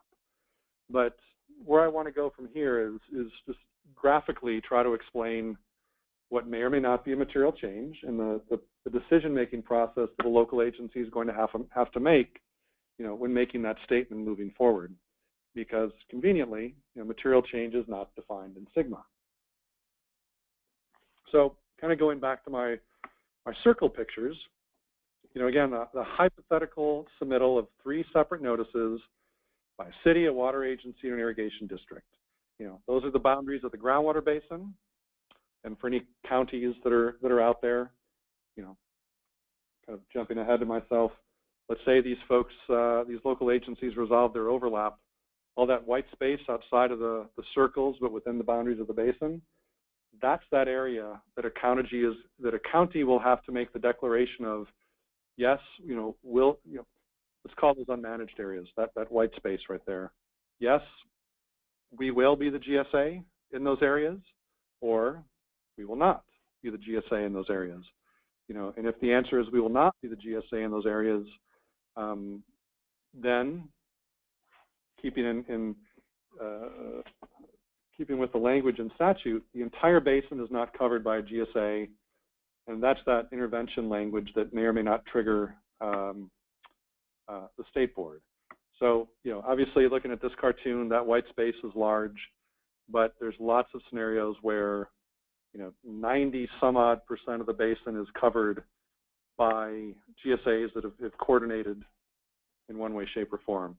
In that unmanaged area, the counties are presumed to be the GSA in that area. And if you're wondering whether or not, you should, or if you're considering not doing so, I highly recommend you start to have some conversations with the state board if 100% of the basin's not covered. Because really what happens, down the road is up to the state board on how they move forward. So again, a hypothetical scenario, 3 GSA notices, there's multiple 90-day clocks, but yet these folks want to work together to resolve the overlap. So again, just another picture of that, where the star is, obviously, they have overlap. And, if I were someone living, in that area where the star is, I would like to know, if the fee may be assessed, who am I going to receive that fee from? If there needs to be certain actions done to reach sustainability, who's responsible for that actions? I don't want to have conflicting approaches if I'm living in that area where the star is. So that's the overlap. It's overlap regardless of the size, and it's something that needs to be resolved, in a variety of ways. Anyway, now let's carefully kind of go through that determination of what may or may not be a material change. So here's this, I showed these slides before, but scenario 1, compared to this area where we had, quite a bit of overlap, now everybody has reached an agreement to resolve the overlap. The city maintained its circle. However, the water agency and the irrigation district, they modified their GSA boundary, so the overlap's gone, But now, is this a material change? They've obviously coordinated with each other to resolve the overlap. They've submitted as single agency GSAs, and in this scenario, they remain single agency GSAs. But in this scenario, again, when you're making that material change determination, when you're going in to edit a posted notice, the water agency and the irrigation district must make that determination if a material change has occurred, and then, provide that information, if it's before the tool goes live, in the same way that you submitted your notice. Send us an email, provide to us an explanation of why you're doing what you're doing. Send us a new shapefile, a new map. We'll append it to a posted notice. But you need to tell us how to move forward, how to modify boundaries, and why the change occurred. So scenario 3, a very similar situation, but the 3 local agencies that have all submitted notices, yeah, we have overlap, but we'd like to coordinate through a legal agreement. It's provided for under SGMA. So the combination of local agencies can form a GSA through this option, and they've all signed an MOU, an MOA, whatever it might be, saying, yeah, we have overlap. Here's the manner, how we're going to coordinate the overlap. Maybe here's the role that each of us play. And this is one of those scenarios where you got to call yourself something. If you just start listing all the agencies involved, it's problematic from a naming convention. So whether it's the East Basin GSA, the North Basin GSA, the Central GSA, whatever you happen to call it, if you're 3 agencies, you're coordinating with the county, especially if the county's involved, you can call yourself the whatever basin GSA. You got to call yourself something. But in this scenario, it's that determination by the local agencies that are coordinating with each other. Is this a material change? You know, they've coordinated to resolve overlap. The coordination's allowed for under SGMA. You know, in this scenario, it's not a group of 3 single agency GSAs, it's a multiple agency GSAs. Again, you're each going to have to make that determination that a material change did or did not occur. You know, if it did not occur, you know, the changes will be made accordingly. If it did occur, you know, then those 3 agencies need to withdraw notices, resubmit collectively, and it's a new notification, you know, it's a new public hearing process, you know, it's a new submittal, a new 90-day clock. But if you've coordinated well, you know, you should not be worried that anyone else will overlap you in those areas within that 90-day period. So again, just additional information is going to have to be provided, you know, to the department using the existing system, or, you know, some additional justification will have to be met, you know, when using the tool. That's scenario 2, MOA or other legal agreement. Same sort of thing here, but, you know, instead, those local agencies that filed said, you know what, this is going to work best if we get together and form a joint powers agreement. You know, we can do that under SGMA. Again, with that joint powers agreement, it forms, you know, whatever the name of the agency might be. You know, you're going to have to call yourself something. In this case, you know, is it a material change? You know, you've coordinated to resolve the overlap. You know, the coordination is through a joint powers agreement that defines each agency's role in the JPA. But here, instead of 3 single agency GSAs or a multiple agency GSA that was established through the MOU, you know, this is now, it is the JPA that is deciding to become the GSA. You know, and the JPA needs to provide that resolution stating that, you know, not only is it this new JPA, but it's also becoming the GSA. You know, does this involve a material change? You know, I gave an example earlier in the Arroyo Santa Rosa Valley Basin. You know, the folks that had overlap withdrew their notices, formed a JPA, and then that JPA decided to become the GSA. They did determine that a material change occurred. You know, it starts a new 90-day clock, but that 90-day clock component, you know, didn't seem to be an issue because they've coordinated well. But again, it's that local determination if a material change did occur.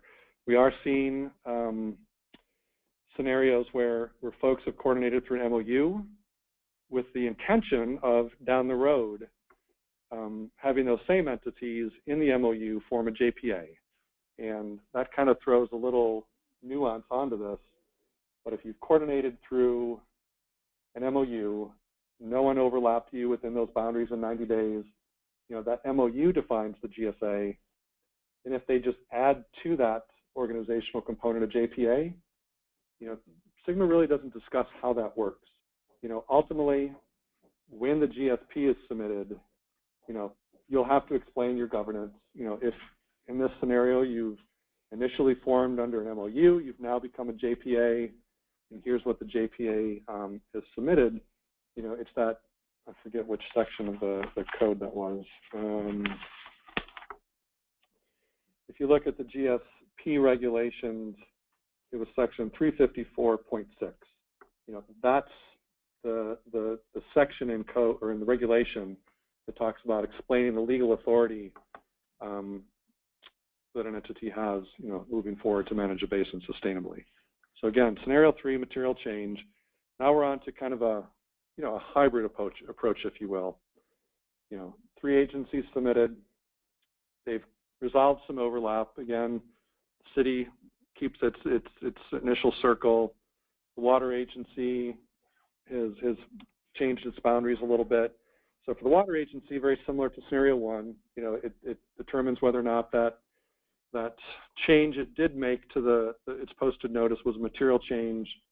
But again, it coordinated overlap. But in this situation, the irrigation district, you know, in modifying its boundaries, you know, on second thought, you know, we maybe got our boundaries wrong the first time. So here's our new GSA boundary. And, you know, on second thought, we kind of, based on our posted notice, you know, we're not going to include these areas anymore in our basin. And it might not necessarily be that the irrigation district in this scenario doesn't want to manage those, but they're aware that another entity, has stepped up through some sort of conversation saying, you know what, we actually would like to be the GSA in that area. So, we want to coordinate you with as best we can to submit our notice to become a GSA, in some of those little white spaces that were created. So, in this scenario, it's, the irrigation district is modifying its notice, but in this scenario, and again, there could be any number of scenarios associated with this, for the purpose of making room, if you will, for some other local agency to file its notice. So, again, a little bit of a hybrid approach. But again, the department does not have the authority or the responsibility to say, you know what, you called that wrong. That is a material change. So here's what you got to do. That's just not the role that we play in this scenario. It's a local agency responsibility and a big responsibility to become a GSA. And again, these are local decisions to make. So those 4 scenarios, my simple attempt to just describe some of the ways you can move forward to resolve overlap. Was there a question, Tim? Okay. Yeah, why don't we just pause right here during your outline? And I'm about to go on to a totally another topic. Yeah, pertinent, but important. So, and I think some of these came up as you were discussing this, so it's important. So, a new 90-day window begins after each new agency submits intention to form overlapping GSAs. I mean, is it required, or how does that? Well, that goes back to that language. It's 107.23.8C in the Water Code. It's that determination of whether or not a material change was made in the posted notice. Well, I think, and if there wasn't one, you've determined that there wasn't one, we just process accordingly. If you've coordinated like that, once we get the direction from the local agencies, hey, we've all got together and decided this is the best way to move forward. Here's a new map. Here's a new shapefile. As soon as the overlap's gone, as soon as we process the notices, you're exclusive, just like that. That's the approach we've taken with the coordination through, I'm not putting anyone on the spot, but agencies that have done this so far are San Diego County and Braga Water District, Imperial County and Imperial Irrigation District. I think there's kind of that's limited right now. But if we've got multiple agencies that have posted notices, and those agencies said, you know what, the best way to move forward to resolve the overlap that we have, let's enter into an MOU. Let's describe in this MOU the best way to move forward. And you know what? We don't think this is a material change because whatever your local reason might be, we'll take that document, we'll post it, the way we have been doing it in the past, we'll append it to each of your notices, and the overlap goes away. However, if you said, you know what, we do agree that coordination through this MOU is a material change, we're withdrawing our posted notices, and then we're resubmitting this new notice, and it is a new 90-day clock. But again, keeping in line with that language, if it is a material change to the information in the posted notice, it's a new public noticing procedure, it's a new public hearing, and it's a new submittal of information to the department. Luckily, in this scenario, in a much more coordinated fashion. Great. And so somebody submitted an example, and I think this is really helpful to work through some specific cases. So in the San Pasqual Basin, the city of San Diego has proposed a GSA whose boundaries entirely within San Diego County's current proposed GSA. So there's some overlap. would an MOU or JPA agreement between the two entities only cover the area of overlap? And if so, would the County of San Diego have a separate GSA then with the exclusive authority over the area that is outside that overlap area? So what happens as they resolve a potential hypothetical? So clearly there's an MOU or JPA being sought for the overlapped area. What about the area outside the overlap? Who would the county then maintain its GSA at that point? Yeah, and I've had conversations with folks in this particular basin and understand there is, you know, there are questions, but kind of keeping in line with what I can and can't say, you know, I'd probably said this to folks who are listening right now, but it's not up to me on how that moves forward. You know, multiple notices have been submitted within 90 days, and because of of those multiple submittals, you know, neither of you, that decision has not been able to take effect for either of you. So there, right now, are no GSAs in that particular basin because they've all overlapped each other. How they move forward at this point, it's up to, if you're listening, obviously, someone submitted the notice or the question, it's up to you how you move forward. Again, we can't tell you how you should move forward, who should be the GSA in one area versus another, how you put in the coordination agreement, whether it's an MOU or JPA, who does what and how and why. I've said this before, this is a legal agreement between local agencies. It's got to work for you.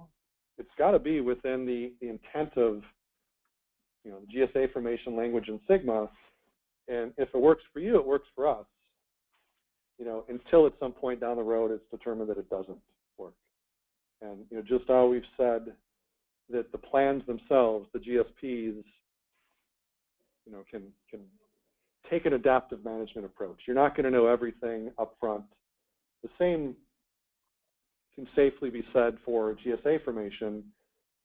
You might take an initial approach that you think works, but down the road you might want to make some changes. And it's the opinion of the department that you can make those changes. We've received some questions. Hey, we're forming a JPA and there's 20 members in this JPA. We're going to move forward and having that JPA become the GSA. What if down the road, 3 of those members want out? Is that okay?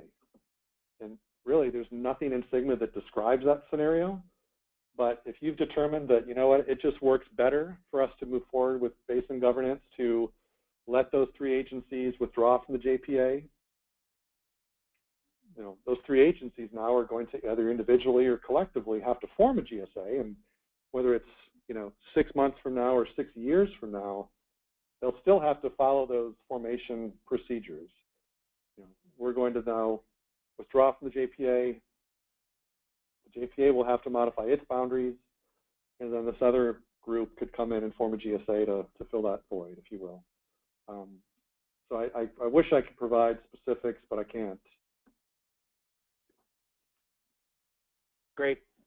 So why don't we turn the corner a little bit? There's a couple of questions that are really centered around the jurisdictional extent of authority for local agencies.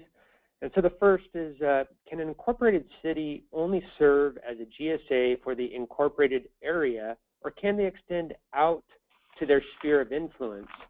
Can GSA boundaries be adjusted at a later time? Definitely yes. GSA boundaries can be adjusted at a later time, as we talked about at length, because of basin boundaries may change. There are GSAs that have been formed using 2003 boundaries for areas that were basin area at that time, due to revisions made. Just usually a scientific justification. Tim, correct me if I'm wrong. That what was basin area once is now not. So despite the fact that GSA was formed in a basin based on 2003 boundaries, when you're looking at a GSA area, it now overlies portions that aren't basin anymore, at least considered basin through Bullet 118. Conversely, there are GSAs that have been formed, and some that have become exclusive, where now that basin that they intend to manage has new basin area. So it wasn't an area that local agency could have claimed when the GSA was formed, but had that been basin area at the time, it would have been basin area they would have claimed had it been basin area. And that gets into that you tell us how you want your GSA boundaries modified. There might be some nuances associated with some of those requests, but we'll have to go by that on a case-by-case basis. I probably went off on a tangent from that question. What was the question? It's really geared towards what's their jurisdictional boundary. There we go. Can they extend beyond their jurisdiction? Kind of bring me back to center. SGMA talks about service area boundaries. What SGMA does not do is define service area boundaries. So you as a local agency, there is language in SGMA, just to quote Water Code, it's 107.23.8D. I'll slightly paraphrase. The GSA shall be presumed to be the exclusive GSA within the area of the basin, within the service area of the local agency that the local agency, intends to manage. So, you can claim to be a GSA outside of your service area boundaries, but based on that language and our reading of that language, you couldn't be the exclusive GSA outside of your service area boundaries. Now, add to that some of the language that SB 13 provided to Water Code Section 107.26.8B, and again, I'll slightly paraphrase, a local agency cannot impose fees or regulatory requirements on activities outside the boundaries of the local agency. So that's why making that determination of these are our service area boundaries, these are our GSA boundaries is important, because based on that Water Code section I just referenced, 107.26.8B, you can't regulate or assess fees outside of the boundaries of your service area. Again, service area is not defined, so as part of this GSA decision-making process, which is a public process, you have to define what your service area boundaries are. Someone might completely agree with you. Yeah, absolutely. That's the area that you have authority over, or someone locally might call you on it. That's not your service area boundary, this is. But when those sort of local disputes come up, the department is relying upon the service area boundaries that are submitted by that local agency. We don't have authority or responsibility to second guess. So I guess finally answering the question, whatever you think are your service area boundaries, whatever area you seem to have regulatory authority over, consider those boundaries when forming your GSA. Great. And that dovetails in quite nicely here to the next comment or question is, how are local agencies supposed to handle state and federal lands with regards to this? Are they named specifically? Is there some thought? Yeah, that's a larger conversation. I would start by looking at Water Code Section 107.20.3. It's that Water Code section that starts to talk about federal land and tribal land. And again, there may be inaccuracies with this statement, but what that says is, generally speaking, federal land and tribal land is exempt from SGMA. They can participate with the GSA through a legal agreement, but the SGMA requirements are on a voluntary basis for the federal government and federally recognized Indian tribes. That being said, it's not like you can disregard those entities. When you look at that list of beneficial uses and users of groundwater in 107.23.2, the GSA has to consider the interests of all beneficial uses and users, and there's a list. I won't go through it, but on that list, G and H is the federal government and California Native American tribes. So despite the fact that those lands might not necessarily be subject to SGMA, from a regulatory authority of a GSA, that GSA still has to consider the interests of those entities. As far as state lands go, my just recommendation at this point is, coordinate with those state agencies. The main agency that comes to mind is Fish and Wildlife, maybe wildlife refuge areas. Again, I don't want to thumb through the water code, but there's general language in the water code that says those state agencies, should coordinate with GSAs. That's great. We've addressed most of the questions and comments. There's one here that came in, kind of pulls us back to the tool and how this functions. So with a multi-agency GSA formed by an MOU, does the department want a point of contact for each member agency, or is one to be designated by the multi-agency GSA? How does the multi-agency contact function in the tool? I want to explain that a little bit more. Yeah, we do have that slide. Anyway, the identification of a point of contact. If it's one agency, obviously we'd like to have things go through one entity. We want a point of contact for that GSA. If it's a multi-agency GSA, you click that radial button saying this is a multi-agency GSA. There might be one point of contact for the GSA, which generally has been the case moving forward, even if things have come in a multi-GSA approach. If you have any questions moving forward, please contact this person.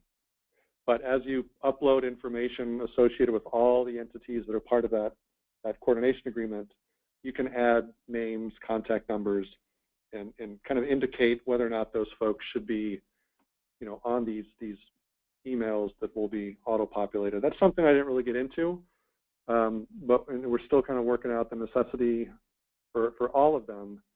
But when certain things are done, automatic emails will get sent out by the SGMA system. When a local agency submits a notice, that notice will automatically go to, the one point of contact, if it's a single point of contact, or if you want multiple folks to be aware of actions related to this notice, emails will be sent to multiple folks, as well as region office staff that are responsible for reviewing these things, because so far, folks have been kind of channeling everything through me. As we get closer to June 30th, I think I would get slightly overwhelmed. And the point of this is to make multiple folks aware of actions that are being done, either the submission of new notices or the revision of existing ones. Okay. Maybe we're not going to get out of here early. Anyway, let's go on to really the last part of this, the part that the department really has limited roles, which I get asked often. What happens after June 30th? That date's an important date because that is the date that is the first opportunity for state board intervention. I would suggest folks reading Chapter 11 of SGMA. It starts with 107.3.5 to see what that intervention, could look like. Again, I showed some excerpts from the state board's FAQ document they have posted at this URL related to mutual water companies. This is the language that's posted on that FAQ with respect to what happens after June 30th. And I touched upon this already, but this is the language. I won't read it, but this is where the state board is recommending that overlap gets resolved, and that notices are submitted to the department by June 30th. That's the date in which the state board will start to make some decisions with respect to basins. We haven't necessarily touched upon it in detail. It's 107.2.4. about counties declaring to be the GSA or not be the GSA in the unmanaged areas. And again, if you're getting close to that date, I highly suggest having some conversations with the board on how things might go forward at that point. But basically, submit something to us through the tool June 30th, but again, we may not post it till mid-July. You don't become that GSA, at that point until mid-October. And someone still could overlap you at that point, which, kind of, like I've said before, takes away that effect to be a GSA. Kind of hammering this home, we have a limited role. Our role is to post notices on our website within 15 days. We do not have an intervention role related to GSA formation. Again, so it's on the PDF that'll be submitted. Counties have that responsibility to opt in or opt out of their role to be the GSA in the unmanaged areas. And, once again, if you foresee issues in getting your GSA formed by that date, please contact the board. And here's their information. If you log on to their website, they do have general information. They have eligibility information. And then, again, information related to intervention, fees, and some additional resources. Here's the contact information for the board, which gets us really to the end of our webinar. If you aren't aware, DWR has 4 region offices in Red Bluff in Northern Region, in West Sacramento in North Central Region, in Fresno in South Central Region, and Glendale in Southern Region. We have regional coordinators who are listed here. You can go to this website. You can find information, contact information for the regional coordinators. It's pretty important right now for our regional coordinators to be pretty well aware of what's going on around them so we can start to anticipate resourcing needs moving forward. Groundwater section chiefs, from a technical perspective, always good to reach out to these folks and see what sort of assistance we might be able to provide moving forward with GSP development. And then finally, and this is my last slide, if you have questions related to modifying a notice, how to move forward with creating a notice, we have staff from each of our region offices assigned to this task. Feel free to give them a call, send them an email, and we'll see what we can do to kind of keep you moving forward. And again, sometimes my phone rings off the hook. If you have some general questions or want some clarification on what I've hopefully said correctly today, feel free to give me a call. That's it. That is the last of my slides. Yeah, I guess if there's any remaining questions, go ahead and fire those in now. There are a number of questions I've deferred because they have very specific issues for Mark to address specifically. So give Mark some time to wade through this list. It's quite lengthy, and we want to get information to you as we can. But we do have that, and we will circle back with you. So questions coming in are, where can we get copies of these slides used today? We're going to post these on our department website, so they will be available, as well as Mark pointed out early on, that once we finalize the tool and work out some of the final kinks and get some information in there, we'll be doing a walkthrough of that, just how to use the tool, and that will be recorded and also posted. Yeah, this might be a little sloppy, but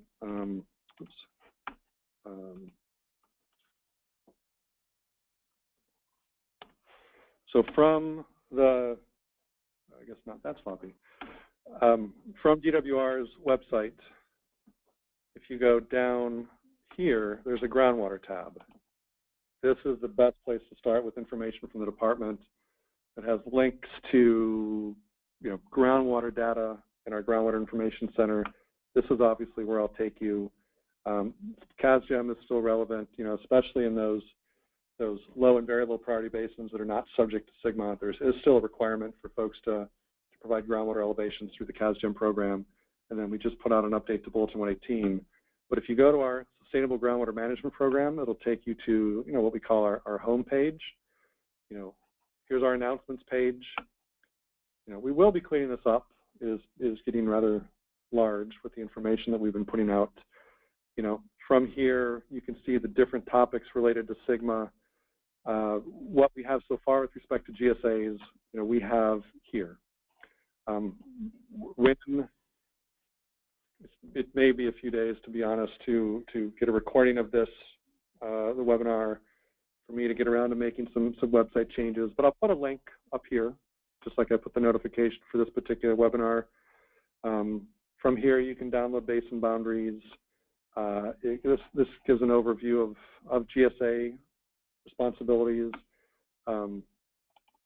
If you haven't been here before, this is where we're posting information. It's our intent to make the table that will be online similar to this. There are some limitations with how it might look, but from here, this is the last one we posted from Eastern Municipal Water District. It'll take you to a PDF that was submitted, and again, this is the PDF we'll be posting to that one. I think it was before. Again, searchable by GSA name, basin number, the county in which the GSA is located, and then when certain things were posted. And I love that little search box. Yeah, you can search by name. And then again, our goal is to have the map functionality mimic this, if not be better. You can zoom in to, or shall I zoom in? Zoom into this area. In that area, you can see that where I clicked, Stockton East Water District, City of Stockton, as well as the County of San Joaquin have submitted notices, and you can get links to their particular notices. Where we have been posting so far, notices that have been revised have been on this table, starting to fill up. And an indication that boundaries have been modified, entities have withdrawn notices, and links to that information. So information will soon be posted to this site.